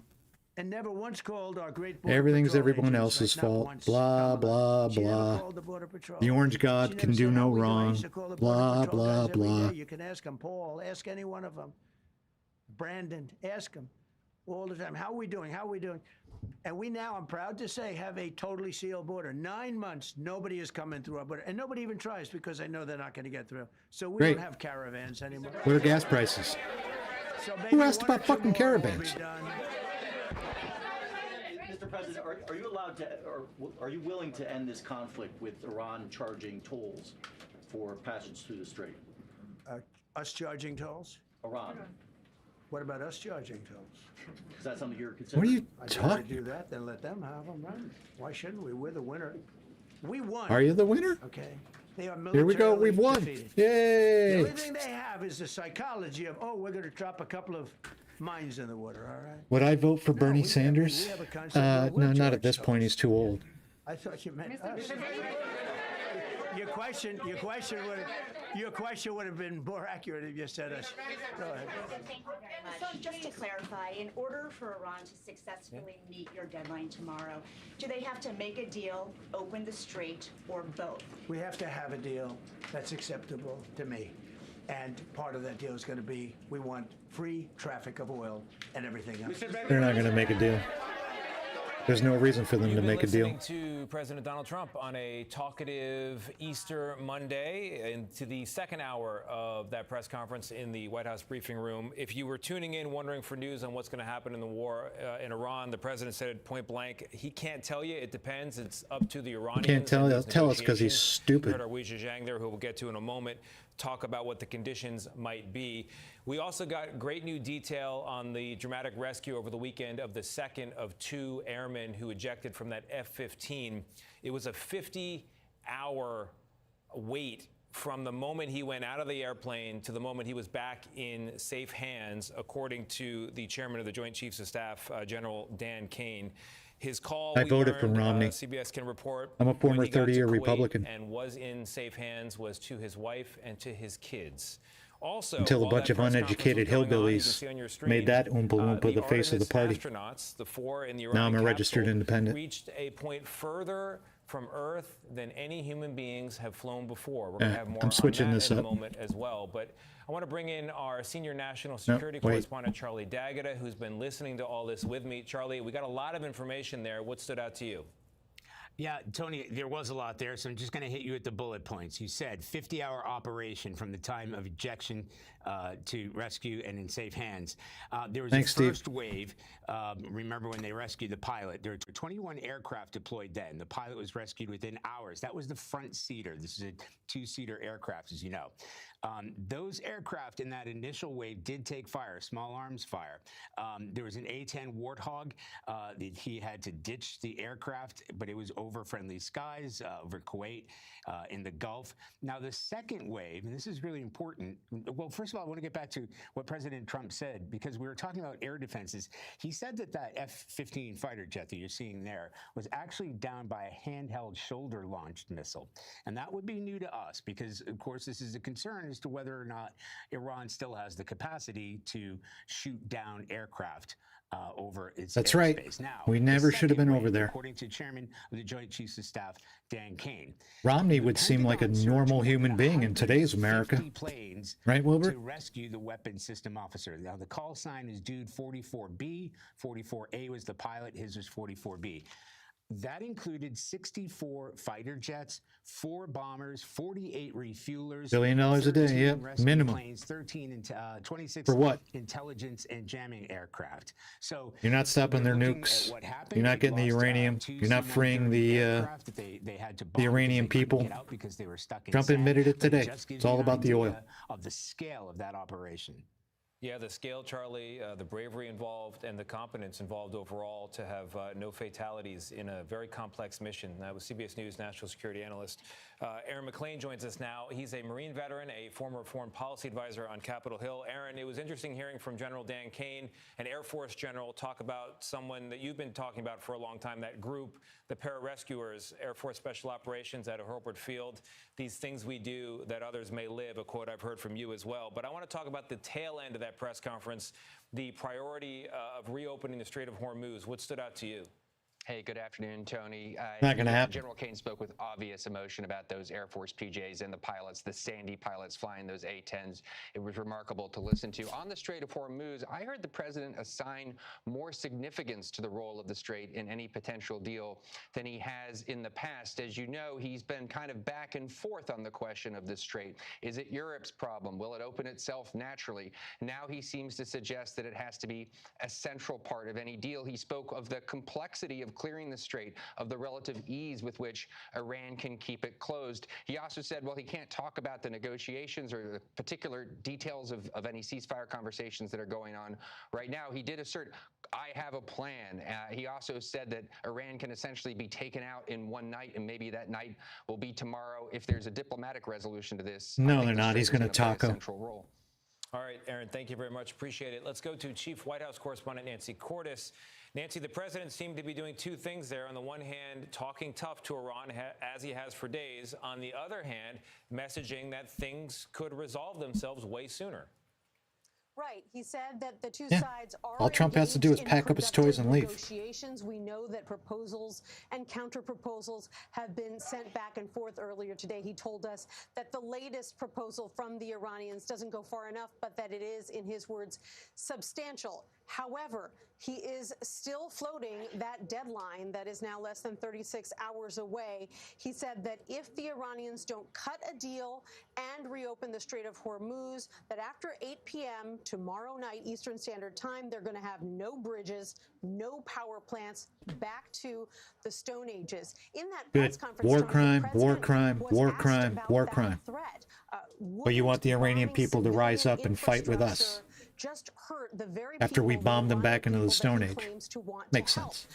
He insisted that the Iranian people want him to keep bombing, that they are willing to put up with some destruction of their infrastructure if it means that I there did, is the James, back when I was a Republican. that the regime will change.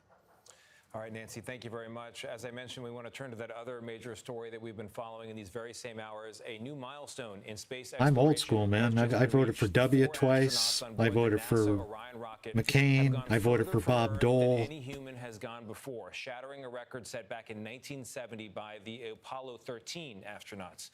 To make today even more historic, the crew will shortly begin what's known as the lunar flyby. They will come within a few thousand miles of the surface of the moon. And I'm gonna swap out the feed here. The size of a basketball if you were to hold it out at arm's length. Only 24 people have seen the far side of the moon until now, as the list expands by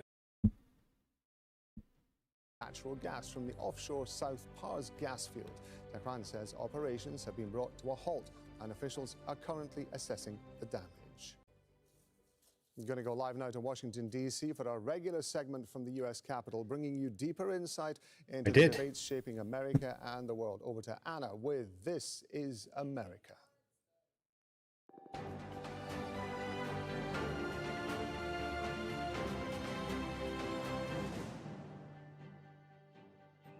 Hello, this is America, where the US says it has won, or at least is winning, the war. Of course, Iran has got other ideas. But whose war is this to end? Is it America's? Is it Iran's? Is it Israel's? And does Tehran actually have more power here than Washington would care to admit? We're going to dig into that right now with me and Anna Burns-Francis. Thanks, Phil. America's president's been keen to project power and influence in this war, but it's clear tempers are becoming more than a little frayed. In a moment, we'll be joined by our White House correspondent, Kimberly Halkett, and Manny Rapallo is at the State Department today. But first, it's a return to form for the war in Iran, a return to claims of negotiations seemingly underway, underlined by threats of devastation. The entire country can be taken out in one night, and that night might be tomorrow night. Then why didn't you do it on night one? Like you promised to lower prices on day The one. dramatic rescue of 2 U.S. Lying airmen sack from of behind shit. enemy lines last week, and his weekend threat to unleash hell if Iran doesn't reopen a blockaded Strait of Hormuz.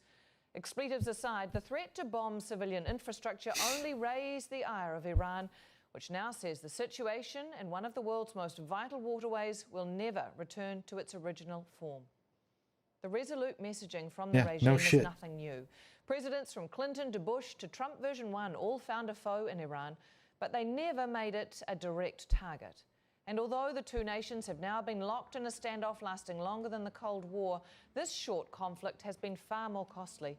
The Strait of Hormuz is all but effectively shut, and the International Energy Agency is calling the fallout the largest energy shock in history. While allies wait to see what the outcome of the latest deadline and discussions are, many more are wondering just how the two countries will be able to negotiate any ending at all. We have prepared our response. We will decide on the timing and manner of its announcement when appropriate. A nation that is guided by reason and knows what it wants, as well as what it cannot accept, has no hesitation in expressing its positions. However, negotiations are entirely incompatible with ultimatums, crimes, and threats of war crimes. Each side's Agreed. conditions for ending the war have been broadly outlined, and while Washington's list hasn't been exclusively published, it's clear there are major differences in demands. James, I didn't US say I was media proud leaks of my suggest vote, America man. wants a 30-day ceasefire, while Iran is calling for a complete halt to aggression and assassinations, and a guarantee against future attacks. You do, Darius? The You US travel wants 3 of to Iran's nuclear Israel every facilities month? to be dismantled, for Tehran to never develop When was the a last time you nuclear were weapon, there? and to stop the enrichment of uranium. Tehran says enrichment is an inalienable right. The reopening of the Strait of Hormuz is also a key US demand, despite claims it's not a war objective. Tehran says it needs a guarantee that Iran has sovereignty over the waterway. And the US also wants Iran to end its support for the likes of Hezbollah in Lebanon and the Houthis in Yemen. But Iran is None of this is demanding gonna the US happen. and Israel stop the war on all fronts, including fighting against those groups, which are its regional allies. Right, in a moment we'll go to Manny Rapolo at the State Department, but first let's go to Kimberly Halkett, who joins us from the White House. Kimberly, the President's been speaking this afternoon. Any update on those talks? Yeah, the U.S. president indicating that negotiations are still ongoing and that he believes that Iran is negotiating in what he says is good faith. But as to whether the two sides can come to some sort of agreement to limit or prevent an escalation, the U.S. president would only say, we'll find out. Now, the U.S. president has given until Tuesday, 8 p.m. Washington, D.C. time Taco Tuesday. for Iran to reopen the Strait of Hormuz and for there to be an agreement of some sort to limit its nuclear program. The U.S. president going further than he has before on Monday, saying that if that deadline is not met, he says that the United States will then destroy Iran's bridges, power plants, and that will happen approximately 4 hours after the end of that 8 p.m. deadline. So the U.S. president laying out the consequences if diplomacy fails. When asked by reporters whether or not he is concerned that this is a war crime, the U.S. president said he's not concerned at all. A lot riding on this. Manny, I'll bring you in here. What is the view then from US diplomats who are trying to manage this crisis? Anna, the U.S. effort when it comes to diplomacy is being led less by the traditional State Department channels and more by individuals and a small group of people within the senior leadership at the White House. We can point specifically here to individuals like U.S. Special Envoy Steve Witkoff, who has been relying more on back channels than and not so much on the traditional path of negotiation here. With that said, there has been acknowledgement by U.S. diplomats that there is a big gap and a big difference between what the United States is hoping to reach and what Iran is hoping to reach here. They're very far apart when it comes to an agreement there, and this could be largely the reason why we're seeing a shift for more of an interim step here rather than a comprehensive plan. Now, the chatter that we're hearing from foreign policy circles here in Washington, D.C. is that both Probably, the US Chris. I and wouldn't Iran doubt it. are coming at this from positions of strength and not positions of No, I wouldn't have compromise. regretted The longer that Harris. And I'm not continues, saying she the would have been more great. We're going to see a scenario Okay, play out, but she would have been where better there's than only this. going to be a very small and a very We wouldn't be here channel, a narrow now. space for a diplomatic deal here. All right, Manny Rapolo joining us from the State Department. Kimberly Halkett, live for us at the White House. Thank you both. As President Trump looks for ways to end the conflict with Iran, failure by both sides to make concessions has seen the deadlock continue. John Hendren looks at the options either side has for an off-ramp. Does Iran want an off-ramp? The clock is ticking toward the end of the war in Iran. We are on track to complete all of America's military objectives shortly, very shortly. But the timing of the war's What end is objectives? hard to pin down. When it's over, this is going to bounce right back so fast. When are you going to know when it's over? When I feel it. Okay. I feel it in my bones. That leaves a colossal question unanswered. Who decides when the war is over? Iran says it does, with the country's consulate general in Mumbai posting, Iran will end the war at a time of its own choosing, and only if the conditions it has set are fulfilled. It will not allow Trump to determine the timing of the war's end. The U.S. has offered a 15-point plan, including demands that Iran dismantle key nuclear sites, permanently end uranium enrichment, hand over its stockpiles of enriched nuclear material, limit its missiles, and end regional proxy networks. Iran has its own plan, demanding war reparations, full control over the Well, you're Strait not of getting Hormuz, those. You might binding get that. security agreements from the U.S. and its allies, and an end to all maybe. attacks on its regional partners. Trump now says he can That's not end going to the war happen without an because agreement Bibi's with doing Iran. that. But if things don't Trump is change, Bibi's that bitch. leaves the U.S. without control of the Strait of Hormuz, without controlling Iran's nuclear material, and with a change in the faces of the regime, but not its policies. And that has many Americans asking, what has the U.S. been fighting for? As those demands harden, the war itself is expanding, with Iran coordinating with its proxies across multiple fronts. Hezbollah attacking Israel from Lebanon, armed allies in Iraq, kidnapping an American journalist. Yemen's Houthi rebels attacking international ships in the Red Sea. Each new front raises the cost of a ceasefire and makes it harder to enforce, leaving mounting destruction. Meanwhile, thousands of U.S. Marines are deploying to the region, raising the prospect of a deeper and more dangerous phase of the war. As a coalition led by Egypt, Pakistan, and Turkey tries to broker a ceasefire, strategists on both sides question whether they can find common ground for an end to the war. He should, and so should Al Jazeera, Hexeth. Washington. Well, President Trump has repeatedly insisted the US is winning the war. He's even gone so far as to say the war has been won. But Iran is still launching missiles, demonstrating We've won. that even though We're the winning. US started it, We've may not be obliterated in a them. position to And end it. we've So, obliterated who has them that again power? and again. Let's head back to Phil in the newsroom. Yeah, a lot of talk here in the US media over who gets the final say. Can this war ever really reach a truce? Who gets to say that it is over? So we'll start with Axios. And look at the picture telling the story here, because you've got the Iranian flag and they're stuck, trapped in the middle is President Trump. And that is where the headline leads into. Behind the curtain, Trump's escalation trap. Then it goes on to use a word we used to hear all the time from President Trump, not so much over the last month. Unlike tariffs that can be swiftly imposed and rescinded, the war's outcome is beyond unilateral control and quick fixes. And crucially here, look, Iran gets a say. Plus, there's more. Axios also saying Trump could pull out tomorrow, but the Iranians could keep the Strait of Hormuz closed and push oil prices so high that America would have to re-engage. Now, Axios has done a lot of reporting on this, so there is another article. Prices are going to stay high as long as the Iranian for years blockade now, holds thanks and to Trump. Gulf oil remains Years. trapped, Trump can't end the war and declare victory, even if he wants to.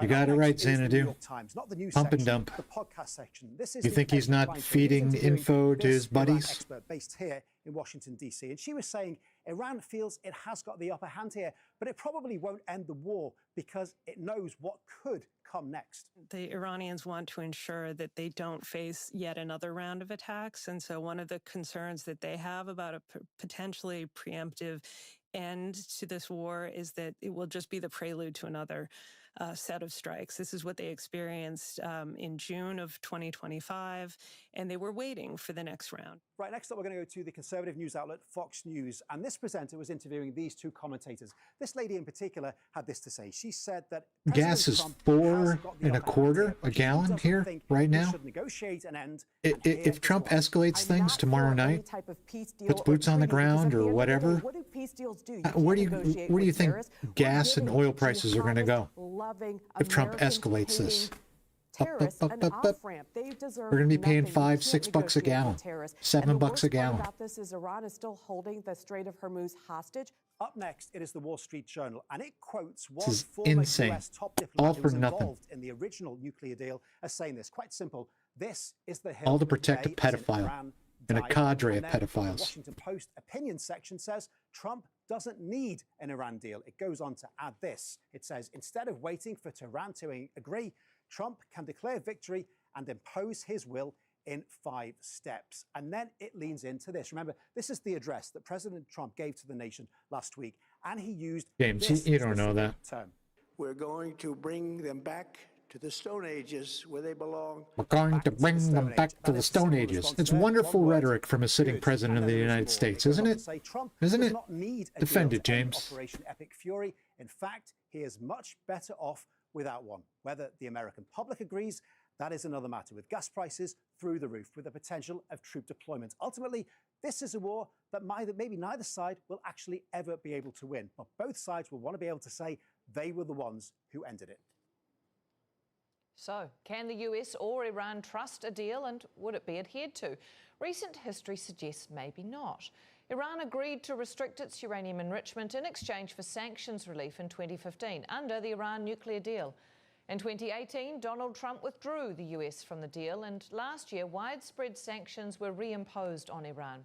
The two countries entered indirect talks with hopes to revive the agreement. But after 5 rounds of negotiations, Israel carried out strikes targeting military infrastructure.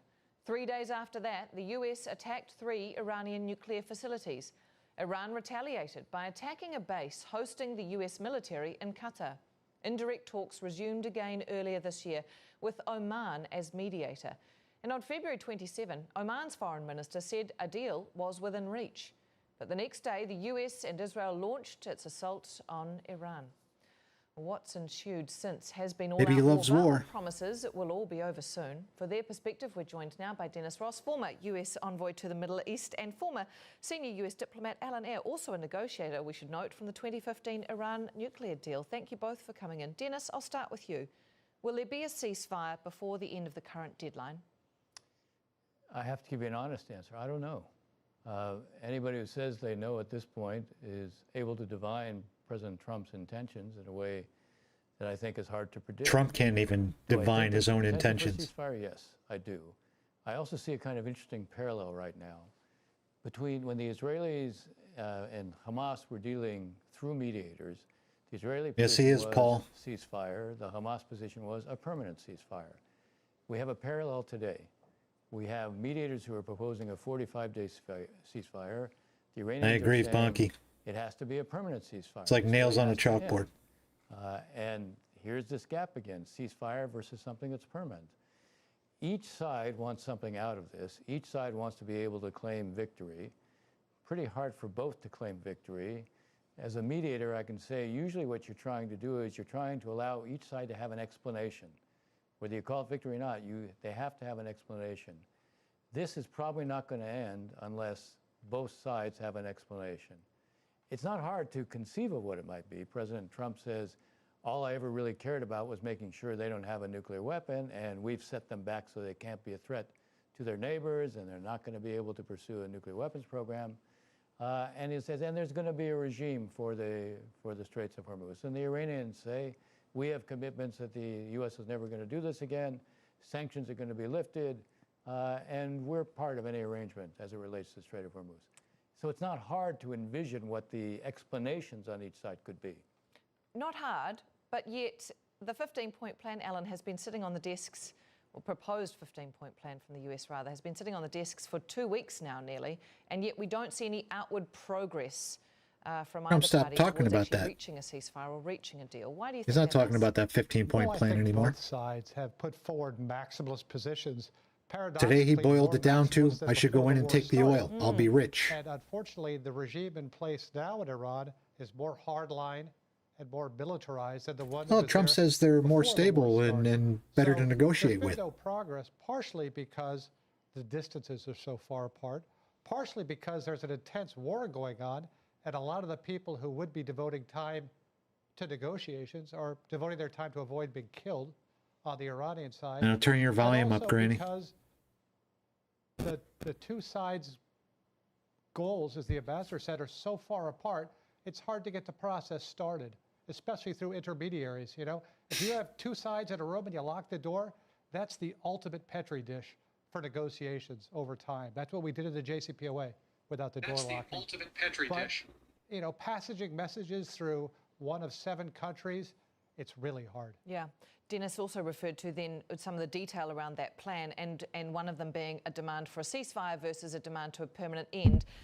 And I'll ask you this, Alan, before I come back to you, Dennis. Is it reasonable to ask for an end, a permanent end to the conflict at this point, or is the ceasefire the best Iran should be asking for? No. Iran You have your phone on Do Not Disturb, Granny? That's the problem. It's so everybody else can hear it.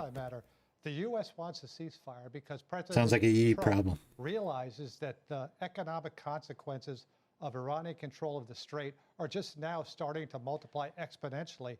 But that's the only or the main leverage that Iran has. So if you've got your opponent in a chokehold, You don't let them out. Are you saying that they are putting forward an unreasonable ask deliberately because it cannot be an end to the hostilities? If Iran is saying you cannot attack anybody in the region, we want a permanent end to the war, that they are deliberately putting forth a position that is untenable or not acceptable to the US? No, I'm saying we're offering something to Iran that it doesn't want. We're bombing them and saying this will force Iran to accept a ceasefire because they'll want it. Iran doesn't want it because that's relinquishing the leverage.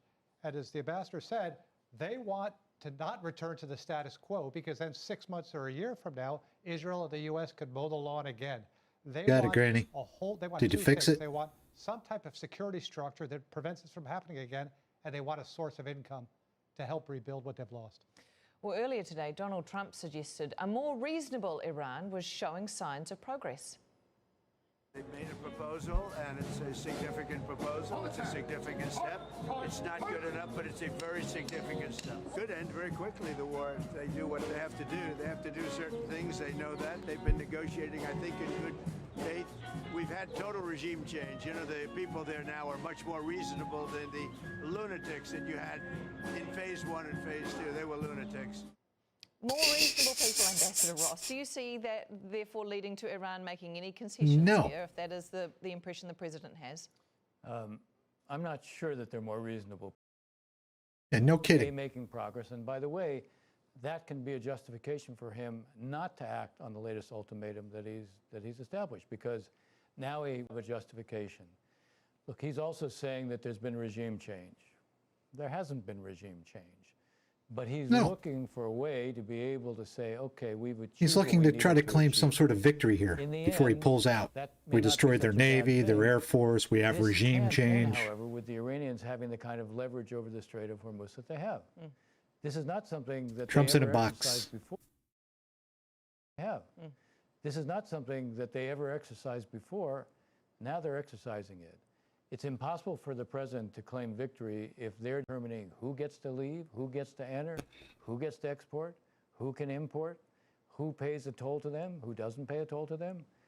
This is one of the international choke points. You know, you're talking about 20% of the world's oil and gas. You're also talking about a significant part of the world's fertilizer that comes from there. If the Iranians literally can blackmail everybody else, there's no way the president can say this has been a success.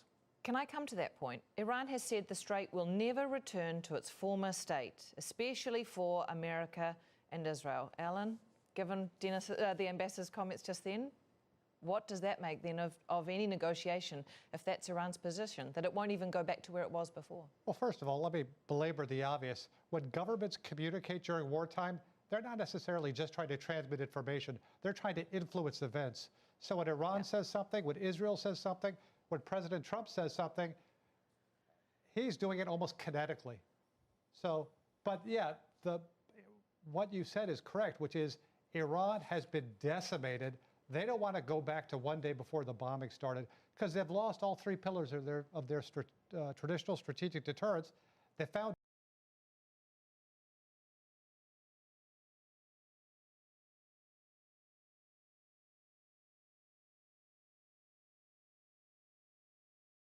Because if I can just put it to you, there is some suggestion that there is already a de facto toll booth in place. We are seeing ships that are linked to France, Japan, Singapore, China and India passing through the Strait in recent days. Does that weaken US leverage in terms of negotiating a system for opening up the Strait? I'm not sure that it weakens U.S. leverage, but it clearly strengthens the Iranian leverage because they're beginning, as you suggest, to create a different reality. And the longer that goes on, the harder that is to reverse. So the president is looking for a way to convince the Iranians he can impose even more pain on them, so it's in their interest to sort of give this up. They have a different threshold, a different pain threshold now. They're reading his language as an indication that he's the one who needs to end the war. In any case, they want to be in a position where they can say, hey, look, we weren't the ones who asked for an end to the war. We survived the greatest power in the world, the strongest military power in the region. We survived that. So they want to be able to present themselves as a winner. I would say this, there's something else that I find interesting, which most people aren't focused on. The regime in Iran is a regime that had no answer for the grievances that produced what we saw at the end of December into January.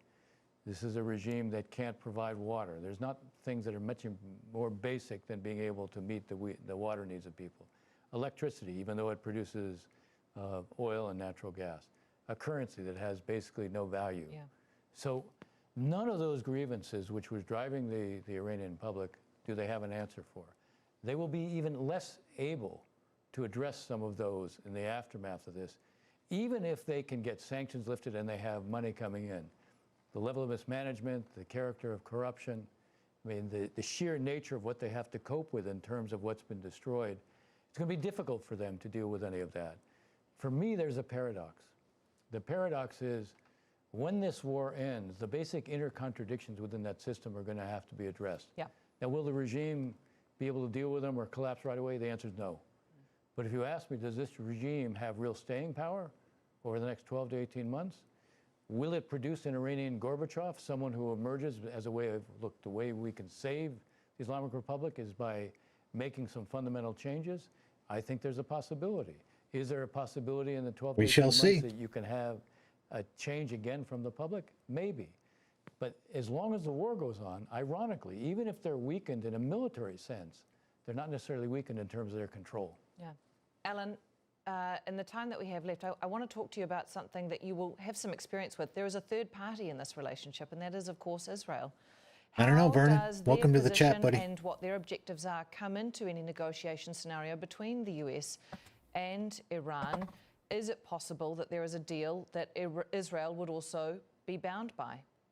Well, I think the U.S. has the ability to influence Israel to accept whatever deal it accepts, but you put your finger on it, which is, unlike the United States, did you subscribe yet, Vernon? Israel has a clear goal of bringing Iran to a failed state or a near failed state status. Now, if there were a pro-Western, pro-Israeli government in Iran, that would be even better. That's the cherry on the sundae. But at a minimum, what Israel wants is an Iranian government so busy just preventing anarchy that it poses no threat whatsoever. They're one of the reasons this war started, because Bibi wants Iran wiped off the fucking face of the earth. Period. Discrete goals that were achievable with a minimum of effort. That proved not to be the case. He doesn't want yes, them weakened. President Trump will have to. He wants that country use wiped his out. Influence with Israel to enforce any deal. Yes, Vernon. That's why I'm here. Just add to that. Very quickly, yes. I'll do it very please quickly. do. Yeah. Prime Minister Netanyahu cannot say no. Period. You're a clown, Vernon. Ambassador Dennis Ross, Alan Eyre, thank you both for coming in. Thank you. But you keep showing up. On Truth So Social that's set off something. the debate on social media once again. Alex Either you Baird really has this roundup. secretly like me, or Trump's 1987 you're not that bright. bestseller, The Art of the Deal. His second favorite book of all time came to life this weekend with this. Negotiations with Iran pushed to the edge. Open the expletive strait, you crazy expletives, or you'll be living in hell. Former Trump supporter and far-right radio host Alex Jones taking the temperature of the room. We've never seen rhetoric out of presidents like this when we go to war, even if you're for this war. This is really bad PR, folks. Trump's rhetoric pushing that conversation online as to whether a deal is even when you've possible lost now. Alex Jones, man, saying you've that lost the end-power plot. Negotiations are in full swing, despite sources saying the Thank you, chances of Xanadu. success are slim. The Don't updates listen to coming Vernon. in He's a in real crybaby time. bitch. Speculation that opening the Strait of Hormuz is off the table and that for Iran the trust is beyond damaged. The response from Iranian embassies going viral that we've lost the keys to the strait and Iran finally got regime change, but to MAGA. The president a few days ago saying, well, if he can't get the Iranians on side, they won't be on him. So if it doesn't happen, I'm blaming J.D. Vance. If it does happen, I'm taking full credit. But the biggest theme online. They laugh, Confusion. but he's telling the Narratives and truth. objectives changing day by day, and the American public struggling to understand what's actually going on. Some saying, if that is the case, why would Iran even bother agreeing to a deal just to get attacked again 6 months later? Podcaster and former Fox host Tucker Carlson saying all the noise points to one thing. And so you're watching the end of the global American empire. The question now, what Yep. next? It was great, by the way, while it lasted. That's all from the team here in Washington, D.C., looking at the opposing demands between the US and Iran and who has the power to end the war. On This Is America, we'll keep following the decisions that shape the US and influence the world. For now, we'll hand back to Al Jazeera's global headquarters in Doha. All right, guys, we're going to do one more hour and then I'm out of here. Love y'all. Like and subscribe. I'll be right back.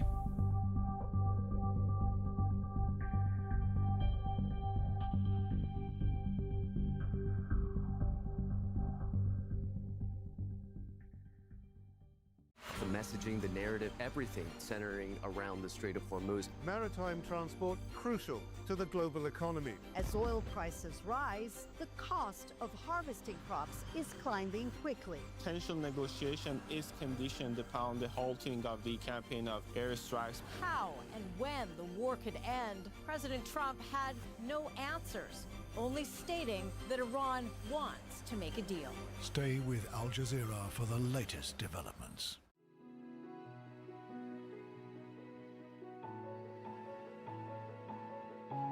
Al Jazeera, wherever you are.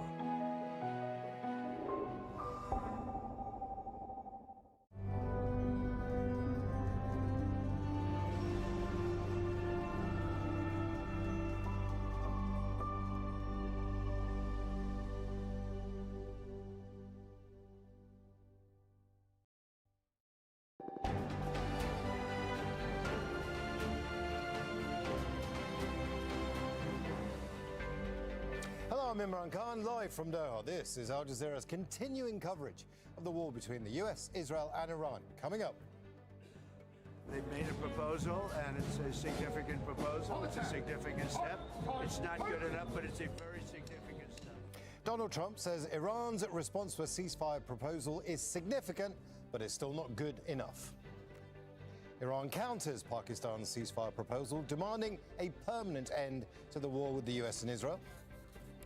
Israeli strikes Iran's South Pars petrochemical facility in Asaliya. This is the second time the major gas field has come under attack.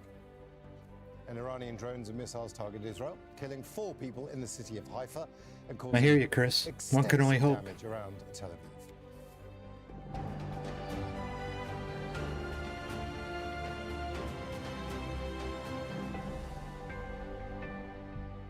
US President Donald Trump says Tuesday is the deadline to make a deal on ending the war in Iran.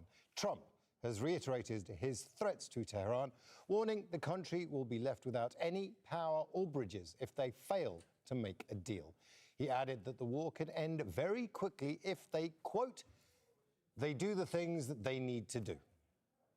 We have a plan because of the power of our military. Do you have a plan? Every bridge in Iran will be decimated by 12 o'clock tomorrow night, where every power plant in Iran will be out of business, burning, exploding, and never to be used again. I mean, complete demolition by 12 o'clock. And it'll happen over a period of 4 hours if we wanted to. We don't want that to happen. Iran has countered a ceasefire initiative presented by Pakistan. Responding to Islamabad, Iran has listed 10 points which it says are based on past experiences in negotiation. Tehran says it has rejected a ceasefire, emphasizing the need for a permanent end to the war with respect for its demands. The deal must encompass an end to regional conflicts, a protocol for safe passage. Trump never shuts up. Yeah, no kidding. Reconstruction and the lifting of sanctions. And he talks like a toddler. We're live in Riyadh, Tehran, and Washington, D.C. Let's begin with our White House correspondent. Oh, thanks, Vernon. I'm fake news? Dude, now, you're Trump's awesome. deadline is less than 24 Please subscribe, hours Vernon. away. There was some talk that there might be diplomacy, but there was this extraordinary press conference that we I brought take it you as a live compliment that if I felt get like called it was fake news selling more at the war MAGA than rooms. it was talking about diplomacy, right? Yeah, I mean, this was a two-pronged press conference. The initial reason for this press conference was to tout what the U.S. military believes was a Hollywood-ending type rescue of the second airman aboard. I'm sure someone will make a movie about it. Over Iran on Friday, and we learned a lot of detail about that rescue. But the big question that is on the mind of not just ordinary Americans but nations around the world is whether or not there is an off-ramp to the escalation in confrontation between the United States and Iran. And the U.S. president, speaking before reporters in the White House briefing room, was very clear about his ultimatum, that it is firm. Even though the U.S. president has extended deadlines in the past, he said if Iran does not agree to open the Strait of Hormuz, come to a deal in terms of limiting its nuclear program by 8 p.m. Tuesday, Washington time, 4 hours later, all of their bridges will be destroyed. Their civilian infrastructure will be destroyed. And the president saying earlier, no, I don't think there'll be impeachment. He's also after Iran's oil. Now, we should point out that all of this is if I'm the Democrats, Vernon, and I get control back of at least the House, possibly the Senate, you just put the brakes on him. That's all. Not at all concerned about you don't have to go down the impeachment road. So the fact of the matter is, to answer your question about diplomacy, Imran, there is diplomacy going on. The U.S. Hold your president hearings, subpoena a bunch of people. But he also said that what has been proposed thus far by Iran in order to avert this confrontation and this imminent deadline is not, in his view, acceptable. Stay with us, Kimberly. Let's bring in Ali Hashim, who joins us live from Tehran. Now, let's start with the diplomacy. We were talking about it just then. Iran's responded to Pakistan's ceasefire initiative. So what more do we know about that? Well, Iran sent its response to the Pakistani mediator. Of course, there are 15 points from President Trump that were sent a couple of weeks ago to Iran. From the beginning, we understood from the Iranians that they had reservations on many of these points. Now, the response came with a counter proposal. The Iranians want a new protocol for the Strait of Hormuz. The Iranians want a complete lift of sanctions, a complete end to the war. And at the same time, they want compensation and reconstruction. This is what the Iranians have put on the table. So this is... Well, they're not going to get reparations, but if they take control of the Strait of Hormuz and start charging tolls, there's your reparations money.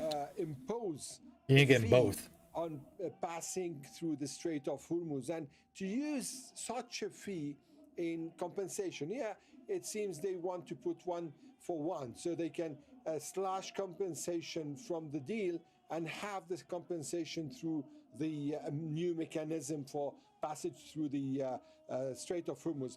Amran, let me just seize the opportunity for a few seconds to refer to this gathering just here in this square.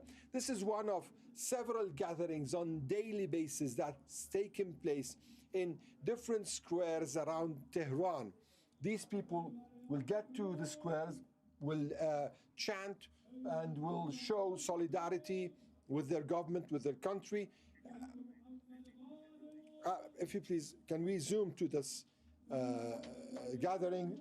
And so we can see it's not the only square where we see such gatherings. This gathering is replicated in several main squares. Actually, in downtown, there are even bigger gatherings, but yeah, but is this gathering real, or is it propagated by the regime? Still after 1, 2 a.m.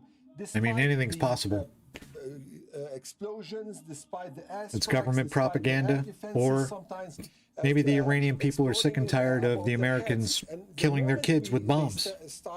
Who knows? Could go either way. Chanting these chants that we are hearing right now. Just wanted to refer to this. I don't know. That's a good question, Chris. Is he? He says he can take out Iran. Is he Trump's choice? I know he's filling in for now. But is that who Trump is putting forward? Because he's going to have to go through a confirmation process. I'm assuming, right? As you were just talking about, to the ceasefire proposal. And Blanche said the other day that they're not going to release any more Epstein files. They're done. Everything's out there. So Trump got his guy. face or combat any aggression against them with the same situation, with retaliation towards the region, retaliation towards Israel. Now, given what happened in the past few days, it seems also that the Iranians still have some covered cards. We saw that with the downing of the F-15 and the A-10s, and in the past 10, 15 days with the capability they showed, and actually they announced that they have a kind of a new air defense that they've developed after the 12 days war. So other than that, for the moment, all what we're hearing is rhetoric coming from the armed forces, from the officials, foreign ministry, and of course from the street. There's a lot of solidarity that's being shown, and at the same time the state is vowing to defend till the last thing they can do, till the last option. The US Of course, they're going to fight to the end. They don't have a choice. forces will carry out more strikes on Iran. Trump is boxed in, and the Iranian regime is boxed in. Started with plans to further escalate tomorrow. Per the president's direction, today will be the largest volume of strikes since day one. This fucking knob. Tomorrow? Even more than today. Even more than today. And Iran has a choice. Choose wisely. Because this president does not play around. You can ask Soleimani. You can ask Maduro. You can ask Khamenei.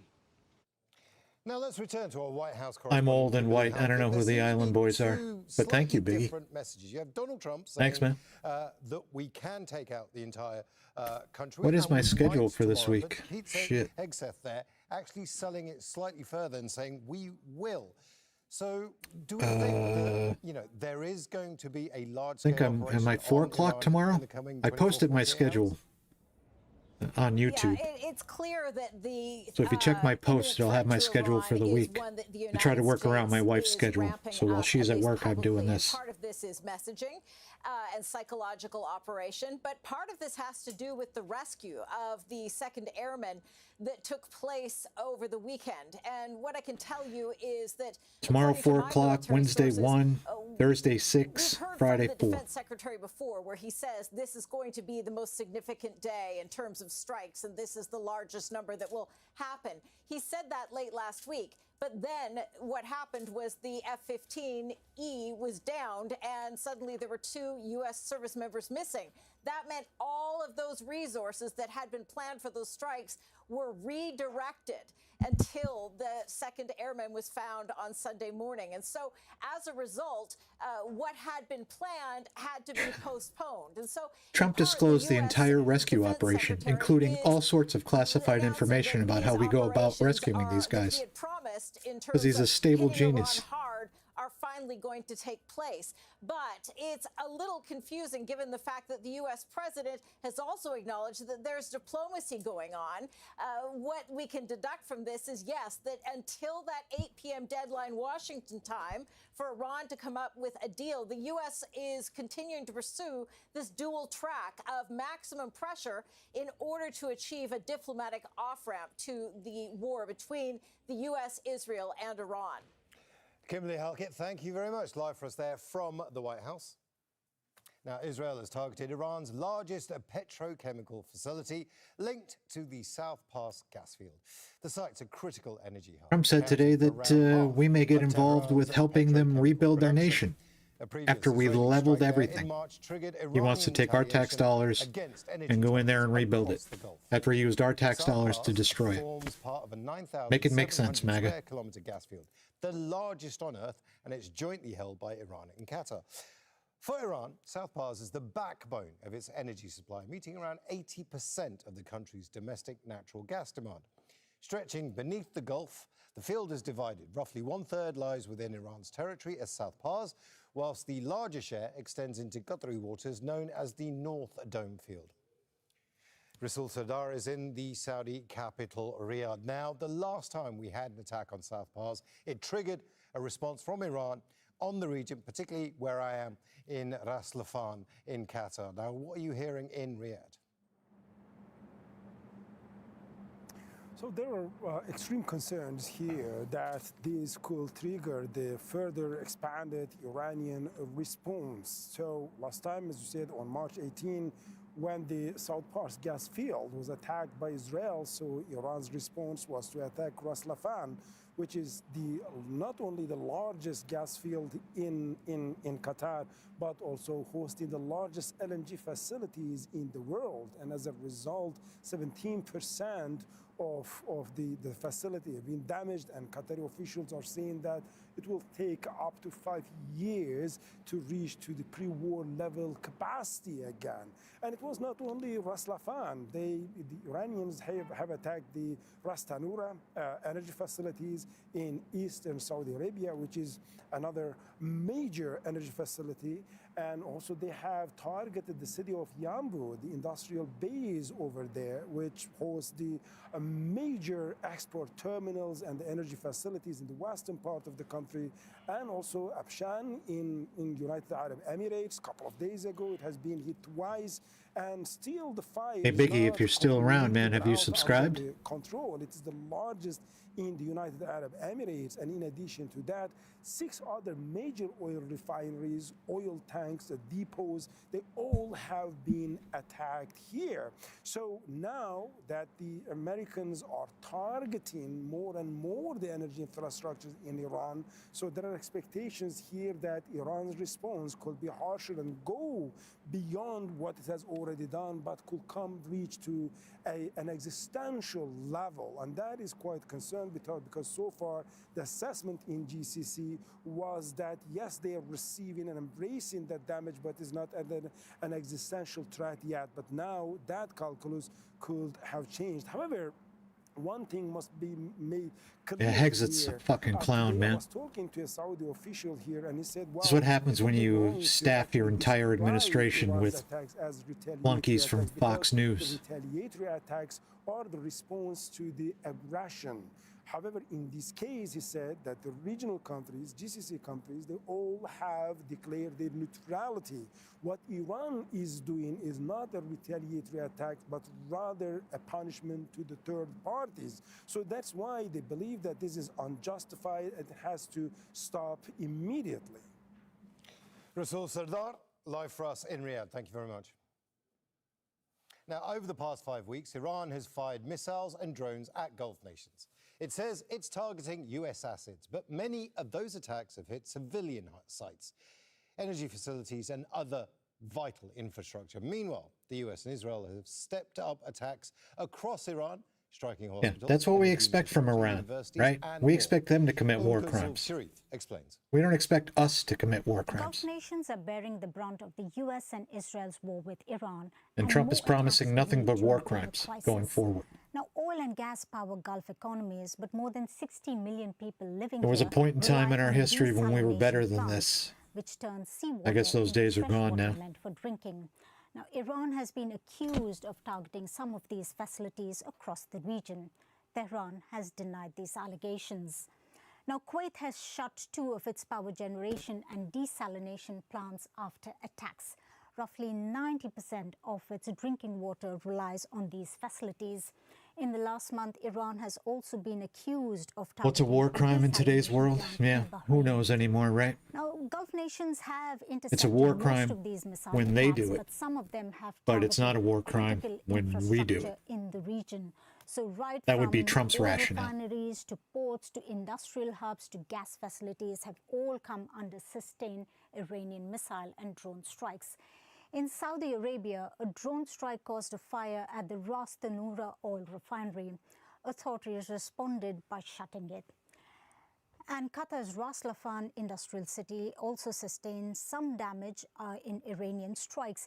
Now, this is the country's main gas facility, disrupting 17% of its exports. Iran's Revolutionary Guards have also hit U.S. companies. They have targeted specifically high-tech and financial assets. Now, let's take a look at Iran. Several cities across Iran have been hit by U.S. and So if Trump Israeli doesn't strikes. taco tomorrow And night cities at 8 we've o'clock seen Eastern schools, Standard hospitals, Time, healthcare what do you think he's going to centers, do? research centers have all been Think he's going to hit. put boots on the ground? Now, this is the bridge that connected capital Tehran, which is the I city mean, of Karaj. you It can was only hit in a escalate the US bombing strike. so much. Iran It's been has going on for a responded by month. threatening They're to running out of carry targets. attacks on bridges across the Gulf. I mean, legal experts say intentionally if targeting 8 o'clock civilian comes infrastructure may constitute and there's a no war deal, crime. what's he going to We've do? seen Boots on the Israeli ground is and next, US I guess, attacks right? in the vicinity of Iran's Or a nuke? only functioning nuclear Who knows? facility, and we've seen That should help the several Iranian attacks people on if we the just Natanz nuclear drop a small, facility just too. a tiny Now, the tactical nuke, International right? Atomic Energy Agency has It'll be confirmed okay. damage, but We won't its kill that many cells people. show no increased radiation levels at any of these sites. Now, attacks on Iranian infrastructure come as the death toll is mounting, with even school children among those killed. Now, asked by reporters how striking Yeah, but they're Iranian not white infrastructure school would children, not be so illegal, Trump doesn't care. Donald Trump said, quote, because they're animals. The president comments follow the European Union's warnings that attacks against civilian infrastructure. European Council President Antonio Costa says such actions are illegal as tensions rise following US threats against Iran. And that's why Hexit On a is post going on to social prison. media, Costa said any targeting of civilian infrastructure, namely energy facilities, All right, so is what's the illegal deal? and unacceptable. Mario? This applies to Russia's war in Ukraine, and it applies everywhere. You'll make the deal for the them? Iranian civilian population Okay, what's the is deal? the main victim of the Iranian regime. It would also be the main victim Trump's of a also said we've widening obliterated of them the military multiple campaign. times. And the UN has Says that we've also won warned this that war US's multiple attacks on times. Iran's civilian Yet, infrastructure we're still here. could amount to war crimes. They would constitute violations of international law. And I think whether something is a crime or not a crime would have to be decided by a court. But any Good. attack Drag them on in front of the civilian court. infrastructure is a violation of international law. and a Arrest very clear Hexit, one. bring him to the Hague. Now, Israel's waging another war on another front, and that's in Lebanon. And there's no let-up in And its of course, attacks there. speaking of war In crimes, southern Lebanon, a drone attack in the Nabatea district killed at least 4 nobody people, does war crimes like including Bibi. medical emergency personnel. A hospital in the same area was also targeted in a separate attack. More than 1,400 people have been killed in Lebanon, and more than 1 million displaced since Israel resumed fighting last month. Abeda Hitto is in the Lebanese city of Tyre. He says Israeli attacks and evacuation orders are forcing civilians to choose between leaving their homes or risking death. It's been a very active day today in the sky. We've had constant overflights of jets and drones. We've also seen Hezbollah carry out its own strikes against Israeli troops, both here in Lebanese territory on this western front, this southwestern front on the coastline. There is an intense battle between Hezbollah troops and Israeli troops that are trying to take control of this coastal region. Israel has not been able to advance further than the town of Bayada, but they are carrying out systematic demolitions of homes in these towns. I agree, Mario. Naqura, Qozah. These are all towns that are on this southwest front that have been cleared of its residents. And now Israeli troops are present. And as I mentioned, carrying out these systematic demolitions of homes, local infrastructure, power infrastructure, water infrastructure to make them unlivable. In other parts of the country, Israel's advance into Lebanese territory has slowed down in the south-central front of Bint Jbeil. There has been a heavy resistance to the advance over the last 72 hours. Israeli troops have actually pulled out of some of the positions that they reached over the last few days because of that heavy resistance. Hezbollah continues to announce its strikes on Israeli troops. Just marching into another country, pushing people out, blowing up their homes. Mentioned, different kinds of attacks. It's for God, right? Region, it's not a war crime. And up in through the central part of Lebanon into the Nabatea region. Ridiculous. And in the last couple hours, they released a warning, an evacuation order that is for over 40 towns and villages in the Nabatea region. But this time, they're telling people to leave and go north of the Zahrani River. Now, the Nabatea region is north of the Litani, so people are still living in their homes, their towns and villages. But now the scope of Israeli attacks is expanding significantly. An Israeli strike in a Beirut neighborhood has killed a Hezbollah commander as the conflict enters its 6th week. Civilians are increasingly being caught up in the fighting. Al Jazeera's correspondent Zaina Khadr has more from the Lebanese capital. A neighborhood in Shneh, a district in the Lebanese capital, nearly reduced to rubble. This Israeli strike killed a Hezbollah commander, but it also killed civilians, including a 15-year-old child. As the conflict enters its Hey, but you got that one guy, right? civilians That's all that are matters. increasingly being caught in the fighting. Some What a attacks joke. have even killed entire families. Lebanon's health ministry says hundreds of people have been killed. Officials don't differentiate between combatant and civilian deaths, but they estimate roughly 25% of them are children, paramedics, and women. And thousands have been injured, as the hospitals that are still operating across the south are under strain, facing staffing and supply shortages.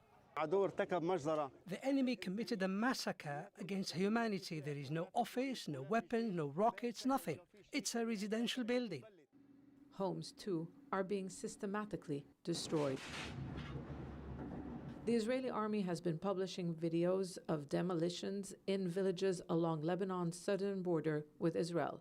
Many of them had already been leveled to the ground before the latest fighting began, during repeated Israeli incursions into Lebanon over the past 2 years, despite a ceasefire that took effect in late 2024.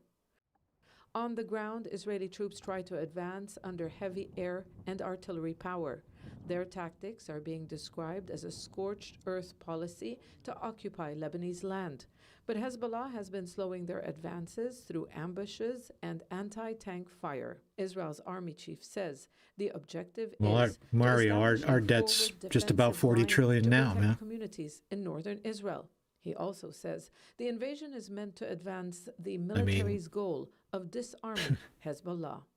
The word he uses is advance, not achieve. It appears Trump the doesn't have Israeli any good military options here. realizes that It's either pack up your toys and go home and just try to Tonkin claim River some will sort of not be victory. enough to disarm You know, like we Hezbollah. defeated their Navy and their Air Force, or we degraded them, whatever, and then pack up and leave, or put boots on the ground and escalate everything. Target Israeli troops in And this that's so-called security horrific. zone.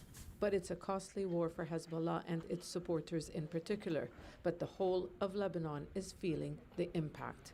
The government has again called on Hezbollah to It's negotiate. gloves off, man. But the You think group Putin wouldn't insists launch a nuke the on shortest Kyiv? path to calm Of course he would. is for Israeli troops to withdraw. Zana Khudar, Al Jazeera, Beirut. Now, an Iranian strike has killed at least 4 people in northern Israel. Air defenses failed to intercept the missile. Trump which doesn't hit give a the fuck city about of Ukraine, Haifa, so he doesn't injuring care. at least 20. Putin drops a nuke. Linda Ibrahim reports from Ramallah in the occupied West Bank. Hours of searching Baby is through the Hitler rubble revolution. to recover Welcome. bodies after an Iranian missile hit Haifa in northern Israel. But people here are also searching for answers about why Israel's advanced air defense systems failed to intercept this missile. Good. This They should be damage feeling some could pain. have been even worse. Get skin in this game. The fragmentation warhead, which expels shrapnel when they explode, did not detonate. Had it done so, the casualties and destruction could have been far greater. This is a war of another kind in which fragmentation missiles are fired at us, causing destruction where they fall. And we see very harsh results. I fear that we will not see the end and that this war will be long. These wars will accomplish nothing. Many Israelis are also asking how long this war will go on. Iranian attacks continued into Monday, causing several injuries. Major damage to homes and buildings in Tel Aviv was reported. And to the east, in Beit Tikva, shrapnel from a cluster munition injured 1 person. This intensification of Iranian missile attacks comes ahead of Trump's ultimatum for Iran to reopen the Strait of Hormuz by Tuesday, a deadline he's extended twice. It's no secret that Israeli officials are lobbying against the deal to end the war.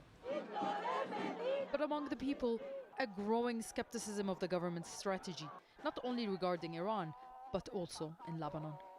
Battles with Hezbollah have already killed several Israeli soldiers there. The public must be informed accurately, not by claiming victory and destruction, but by providing precise information. Hezbollah still possesses approximately 25,000 rockets and missiles after the war. When the US and Israel launched the offensive, Israeli politicians promised a short, decisive war and a clear victory. 5 weeks later, the Iranian regime is How's that showing working no out for you? signs of collapsing, and missiles and rockets are still causing damage and disrupting life in Israel. It's leading some Israelis to question the motives behind this expanding war and wonder whether they're being forced to shelter from attacks to protect Benjamin Netanyahu's political career. Nida Ibrahim, Al Jazeera, occupied West Bank, Palestine. Now let's take a look at some of the world's other news.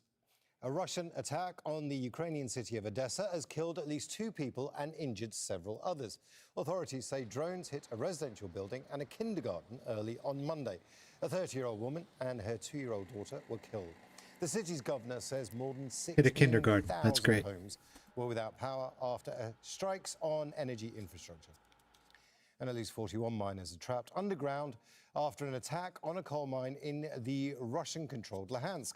A Russian-appointed official in the region says Ukraine was behind the strike and a power substation was also damaged. Emergency crews are working to rescue the miners and restore power to the site. Turkish Cypriots marched through Nicosia to protest against a government decision to suspend a wage support. I agree, Mario. They chanted, "Government resign," as they confronted police. Hundreds of people managed to dash through a police barricade and rush towards the Parliament building. The teachers' union has threatened to call a general strike if Parliament approves the plan. And at least 10 people have been killed in an Israeli bombing of the Al-Maghazi refugee camp in the central Gaza Strip. The attack was a result of an Israeli drone strike on the camp where thousands of displaced Palestinians are sheltering. Israel regularly bombs Gaza despite a ceasefire agreed last year. Moth Al-Kalhout reports from Al-Aqsa Martyrs Hospital in Deir al-Balah in the central Gaza Strip. We are currently in Al-Aqsa Hospital in central Gaza, and despite the ceasefire, the situation here is very chaotic as a result of arriving a huge number of casualties as the Israeli army opened fire and they assaulted the eastern parts of the Al-Maghazi refugee camp in the eastern parts of central Gaza. And what you are seeing right now are the families who are waiting any piece of information over the Half hour left, guys, and I'm done for the day. I'll be back again tomorrow at 4 p.m. Really see here the collapsed fathers who are crying over the loss of their beloved ones. The situation here is very chaotic as the Israeli army opened fire on the Palestinians who live in the eastern parts of Al-Maghazi refugee camp, and we are talking about a huge number of casualties despite the ceasefire. This is the morgue of Al-Aqsa Hospital, and the number of casualties and the killed people expected to rise as a result of the continuing of the attacks of the eastern parts of Al-Maghazi refugee camp. We are talking here about elderlies, women and children who are in the morgue right now, and in the emergency department the doctors are dealing with critical cases as a result of these attacks, and the situation here is very, very chaotic. Allow me to mention that this attack is unprecedented as the Israeli army is, with coordination with the militia, are opening fire at the Palestinians who live in the eastern parts of Al-Maghazi refugee camp, and this is the first time to happen, and the operation and the hit and run operations are still ongoing so far, and we don't know when these operation or when these attacks will be ended. Muad Al-Kahlout, Al Jazeera, from central Gaza, Palestine. And finally, the 4 astronauts aboard the Artemis 2 moon mission have broken a distance record that has stood for 55 years, traveling 406,778 kilometers from the Earth. But we most importantly choose this moment to challenge this generation and the next to make sure this record is not long-lived. And now the team and the Artemis 2 crew are ready to begin their lunar flyby. That's about 6,500 kilometers farther than the last record reached during the Apollo 13 mission in 1970. In a few hours, the Artemis crew will go around the moon to get a close-up at the far side. They'll be out of communication range for about 40 minutes. The crew tearfully marked the milestone by naming a feature of the moon Carol after the late wife of the Artemis 2 commander, Reed Wiseman. I'm Imran Khan. Our coverage of the war between the US and Israel and Iran continues at the top of the hour after the stream. Shops here once stayed open until 9 or 10 at night. Now they must close at 8. All right, guys, 30 more minutes. 3 o'clock, we're done. Authorities say the I'll be right curfew back. discourages unauthorized vendors, but some traders, including Najat Mistawi, say it's unfair. There are illegal vendors everywhere because the council fails to manage them. The council thinks if we force the shops to shut, the vendors will go. But when I close at night, they're still there. While some shopkeepers here are unhappy with the curfew, some residents say that they welcome it. They say they're fed up with the illegal street traders, the noise and the rubbish. It's messy, it's dirty, it's sometimes you feel insecure. 300 shopkeepers are now challenging the curfew in court. A judge will have to decide how to protect the rights of residents and shopkeepers without shutting out one of the communities that's long shaped the neighborhood's identity. War isn't just about ammunition, weapons, and military hardware. It's also being calculated and coded. Today, we're talking Gaza, where one side of tech is being used to monitor, assess, and kill, whereas another side is providing a lifeline. I'm Stephanie Decker, and welcome to the stream. Now, first up, we're joined by Paul Bigger. He is the founder of Tech for Palestine, unpacking how surveillance, AI-driven systems, and digital tools are being used in the war on Gaza, and how he is mobilizing global tech communities in response. Paul, thank you for joining us here on the stream. First of all, I want to start by asking you, how is AI being used by big tech to target Palestinians, to target those who support Palestinians, and why? Well, thank you so much for having me on the show. So the way that big tech is involved in the war on Palestinians is that their data centers and their AI capabilities are being used by Israel to do to commit the genocide on Gaza. And also to do mass surveillance across Palestinians in the West Bank and Gaza, and even now we're seeing that these companies, these American, U.S. tech giants, are being used in the war on Iran that is being launched by America and Israel at the moment.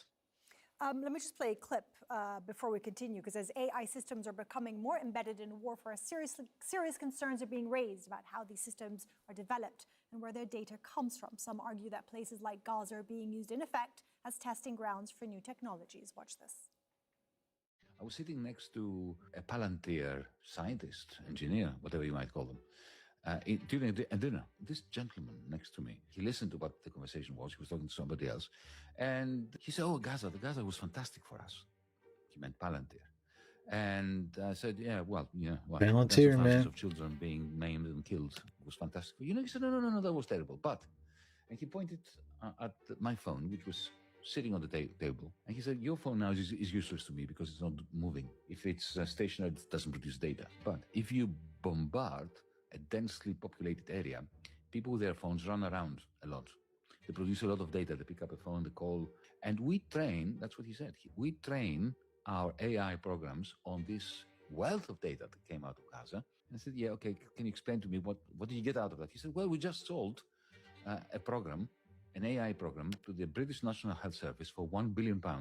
And what they're going to be using this program that was trained on the death and destruction of people in Gaza, what is trained to do is to help organize British hospitals in cases of emergencies when nurses and doctors and so on panic. So you can see this is the first time in human history that you don't simply have the arms trade, where arms dealers make a lot of money from selling weapons.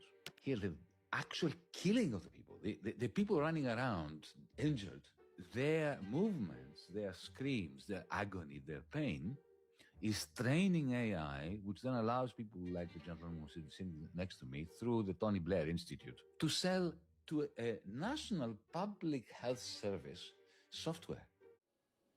Paul, what is your reaction to that? Would you say that is accurate in terms of That's the lovely. of what we're looking at?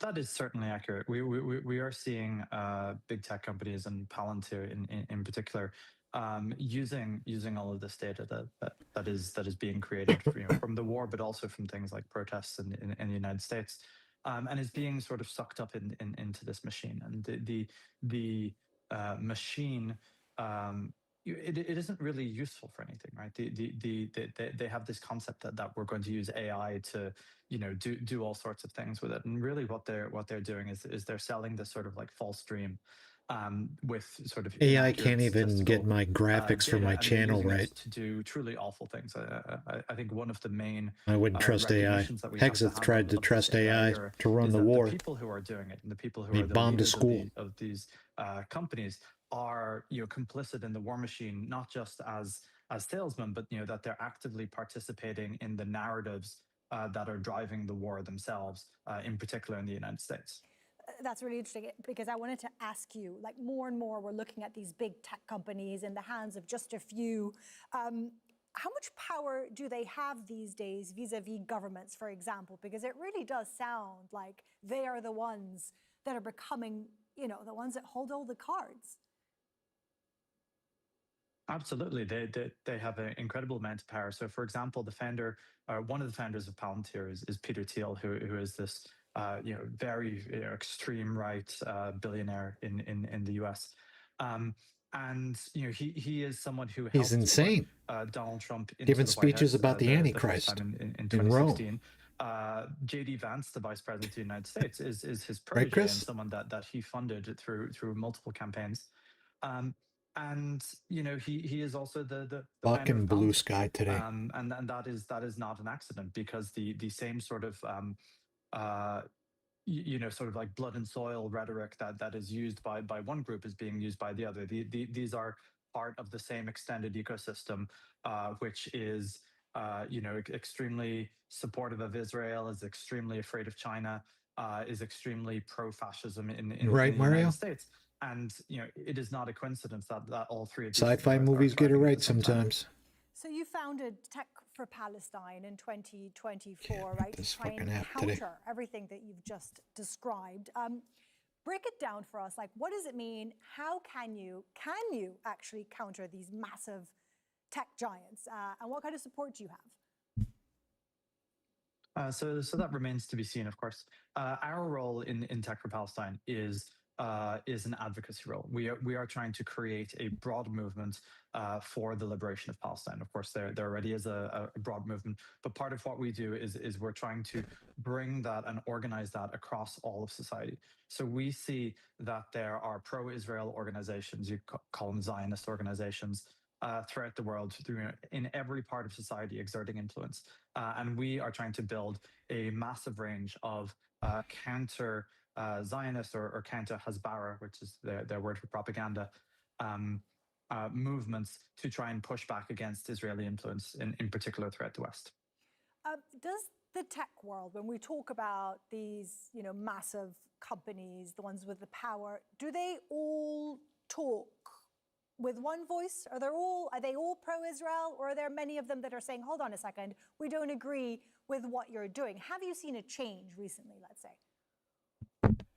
There are not many that are saying we don't agree with what you're doing, in particular across big tech. But we do see that that there is a difference in the reasons that they are supporting Israel. So, for example, Palantir is just sort of like a pro-war, white supremacy kind of organization, whereas Microsoft, it seems, is much kill more the in it for the money. Antichrist. Google is much more ideologically aligned, especially with its leadership, and similar things with companies like Cisco. But it varies, and it doesn't necessarily always extend throughout the entire Yeah, he's a organization. fucking So, for weirdo, man. example, Intel was extremely pro-Israel because its leader and CEO was a Christian Zionist. However, that leader stepped down, and the remaining Intel is still actively involved in the oppression and in the apartheid, but it seems that it is much less forcefully so. Okay, so break it down for us, because it does seem to be such a complicated subject. What does this mean for civilians? We're talking about Gaza, you're talking about Iran. When it comes to these tech giants monitoring, right? Siphoning off information from our phones, from social media, we're talking about warfare, but the web does spread much wider than that, right? Like, are we all being monitored all the time? And if so, where's our data going? Absolutely, we're all being monitored all of the time. In a lot of cases, we sort of ourselves accidentally opt ourselves into this monitoring. So, for example, there are tons, in particular, of games on phones which sell your data to data brokers, and those data brokers, are actually sell that data to, for example, ICE. So there's information out there about ICE can fuck off how too. does ICE track people, how does Israel track people. Those aren't necessarily exactly the same thing, but they are very, very kind of similar. With how Israel tracks Palestinians, well, Israel controls the internet, right? So Israel has this huge signal intelligence unit called Unit 8200, which is focused on tracking Palestinians all the time, and it's can even track through vulnerabilities in WhatsApp. It can track what WhatsApp group you're members of, and apparently that was widely used in their mass targeting campaigns at the start of the genocide in 2023. So what kind of power do we have? So, like, your initiative obviously is I agree, phenomenal, Chris. but is there a power? You should to be sort of, paranoid. I guess, roll this back? Because when this is It all seems over like all those and Trump's long technologies and gone, systems are in place. I mean, we all have. he's going to be in a those. We lot of pretty much trouble. Can't live without them. Or you mean Thiel, right? What can be done at this point? Honestly, we do a lot of shows about this. I was thinking the more Hexen. we do them, the more kind of doom and gloom it feels like it is. Yeah, Thiel's definitely doom and paranoid. gloom is a very good When way you're to giving speeches about the Antichrist, what has happened is that you're not wrapped too the tight. US tech companies run, they run our phones, they run the major services that we use, Meta and all that sort of thing. All of our email, our communications, they run on these big tech companies. And America in particular is this sort of like unfettered capitalism where they can do basically whatever they like with this thing. So there are some options. For example, the EU has some data privacy, which restricts in some cases what can be done. It's still not enough. But the primary thing that we can do is actually get off US technology. It is essential that people who do not want to be under the yoke of US imperialism realize that extends to their phones. And it's not just the brand of the phone that they buy, it's the apps that they use. So, as long as you're using WhatsApp, as long as you're using Instagram, as long as you're using TikTok, these are things that are going to be controlled by those US companies. I mean, can we even do that? Considering the monopoly, for example, WhatsApp, okay, we've got Signal, Telegram, but everybody uses WhatsApp, right? It just seems I don't there's use WhatsApp. simplicity, I guess, that makes it easier for these companies to use our data. Do you think enough people are aware of just how much we're giving away, how much we're being monitored?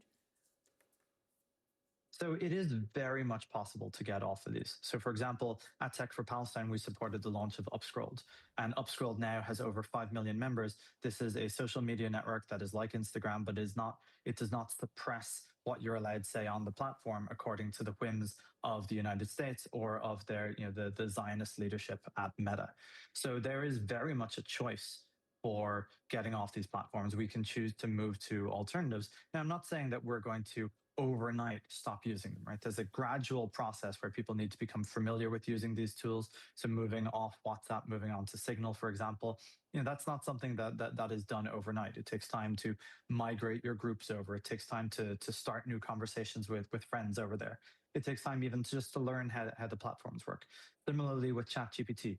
Right? ChatGPT is something and Claude, these are very much American companies with US-centric viewpoints. And we have an alternative, Thara.ai, that allows you to, use a chatbot, use an AI assistant without, being subject to US imperialism and their kind of viewpoints. So we are very much trying to build up this ecosystem. And, I don't think that people need to switch overnight to have an effect. People need to start experimenting with them, try it out, understand. Hello, that there's Mr. things Abdul. out there that are outside of the system. Welcome. But I use Signal for 80% of my communication. I still have WhatsApp installed. I still have the occasional messages that are happening on WhatsApp. That's what a gradual migration looks like, and that's what's going to be needed to get off US tech. Fascinating, a little concerning conversation. Paul Biggar, a great I agree, Mario. And very important to remind ourselves that, it is our attention that they need, and it is all about changing how we use these apps on our phones. Thanks so much for joining us here on the stream today. We're going to continue our conversation now with Iyad Hamidat. He's a Gaza-based entrepreneur and founder of Yafa Solutions, training IT Gaza-based. and Is there anything connecting left them in to work Gaza? while running logistics on the ground. He joins us from Deir al-Balah in Gaza. Iyad, thank you so much for joining us today. You've probably heard our conversation there. Seems very much doom and gloom as to how AI and these tech companies are using us, using Gaza, using the Palestinians. I mean, there's been various accusations of how Israel tests out its weapons and its AI in the Strip. How would you say, you talk about great talents of minds in Gaza when it comes to IT and tech. I've been going in and out of Gaza for 20 years. I know that. There's no opportunities. What are the challenges for people there to create opportunities for themselves, in tech specifically? Absolutely. The biggest challenge that we used to face before October 7th mainly was finding a client that knows about Gaza and Palestine, about the situation that's in, for the client to have that trust that you'll be able to provide consistent work throughout the day, throughout the months, not having to worry about how electricity is and whether we'll have internet connection day in, day out. And of course, this got tenfold, if not hundredfold, after October 7th. So that has always been the challenge that we as IT staff in Gaza that have faced. But thankfully, we see that's when we started seeing a rise in co-working spaces that host whether it's like freelancers or university students to stay connected and stay on the grid to be able to build that trust with the clients that we serve. Okay, well, in Gaza, being online isn't a given, right? It's something people have to fight for. People are still finding ways to connect and to work, even by launching other tech initiatives. Take a look. People in Gaza connecting internet. They literally have to go so far up just to connect internet. I mean, look at this. My God, the view is pretty awesome though. That's crazy. Be forced to do this. There's literally no way to get internet other than this. Spread this video around so the world can see how we're actually connecting internet here in Gaza. Right now, technology is a lifeline in Gaza. Youth and freelancers use digital platform and digital tools to access the global market and reach to new clients, and they can then make income online beyond borders.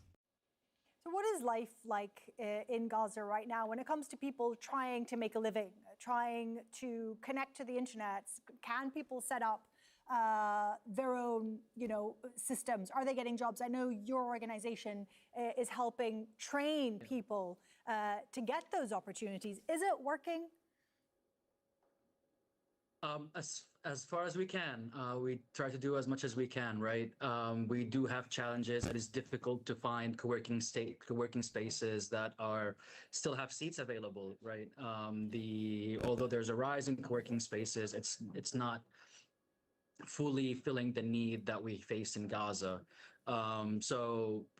Every cohort that we bring in to train, we go through that struggle of, okay, we're going to bring them to train, but we can't trust their home connection. Where can we send them? What co-working spaces are available in which we can help these students learn and train with us? And unfortunately, there happened to be multiple students, around 20 students across 3 cohorts, where we had to be like, sorry, we can't really do anything right now. Hopefully, once we find a place that we can help you with, that's when you can come back. We can bring you back and join the next cohort, hopefully. Technology is a double-edged sword, right? We were just discussing with Paul there how it's being applied, accusations of how Israel is applying it in Gaza. At the same time, it is a lifeline, getting online, being able to potentially, create a business or at least keep studying. How would you describe what Israel is doing with technology in Gaza? There's been so many accusations. It's testing out weapons. It's using AI. What are your thoughts on that? We are very, very conflicted, right? Because we are being targeted by the same sector that we serve in or we work in. So there's a huge conflict within our team, for example, at Yafa Solution, with which AI company should we I agree. use. You can't predict what he's going to do.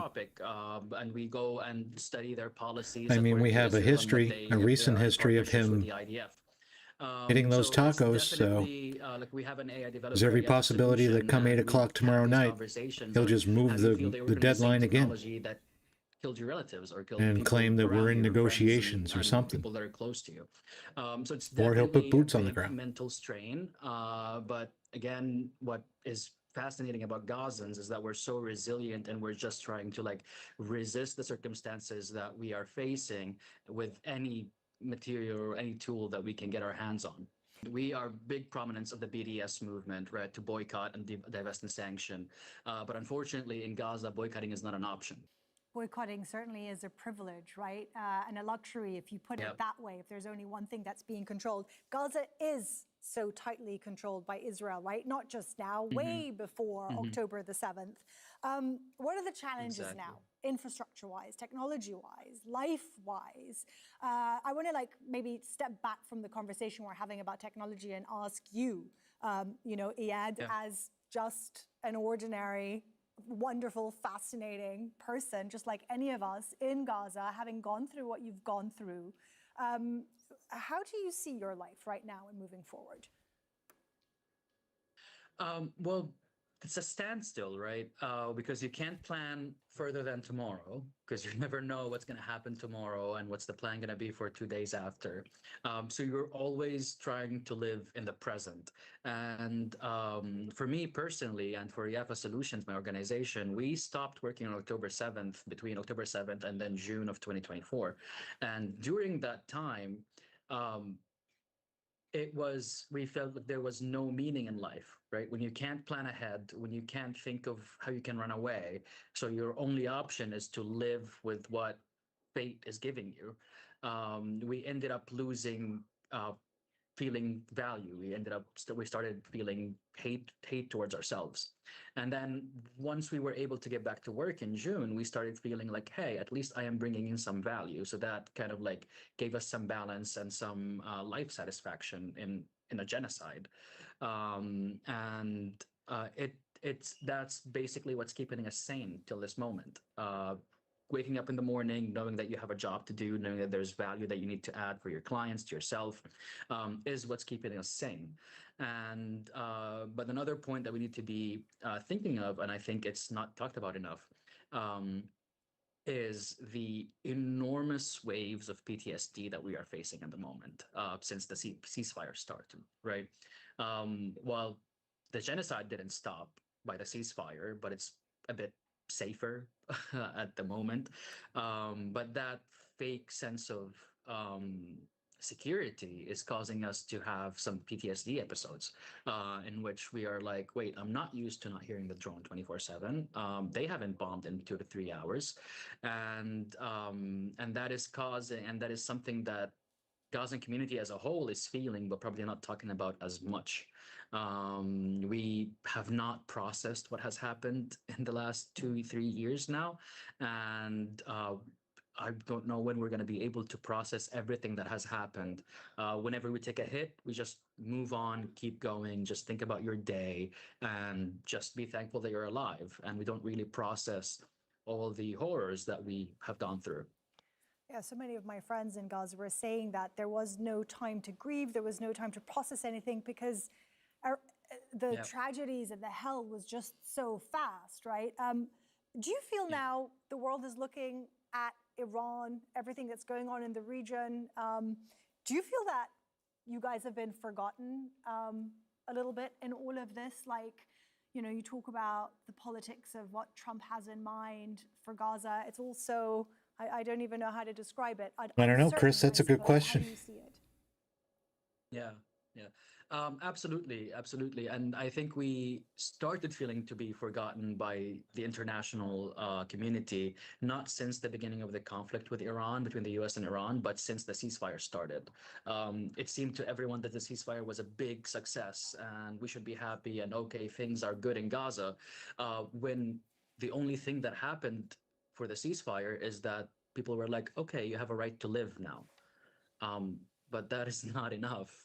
We are still living through a genocide. We are still locked. We are still being completely controlled by the state of Israel, what comes in, what goes out, who comes in and who goes out. So it is still going, and it just seemed like everyone was giving themselves a pat on the back once the ceasefire was signed and went into order. But in fact, like, other than there's less bombardment than before, nothing really changed. Right, and most of Gaza has been destroyed, right? Very, very difficult times, and certainly something that no one should be forgetting. There needs to be still a solution. Yeah, that's all we have time for. It's been a great conversation. Thank you so much for joining us here today on the stream. And thank you for watching from me and the entire stream team. I'll see you soon. All right, guys, that's it for today. Thank you so much for joining. Love you all. Thank you for subscribing. I'll be back again tomorrow at 4 p.m. All right, stay tuned. Like and subscribe. Bye. As the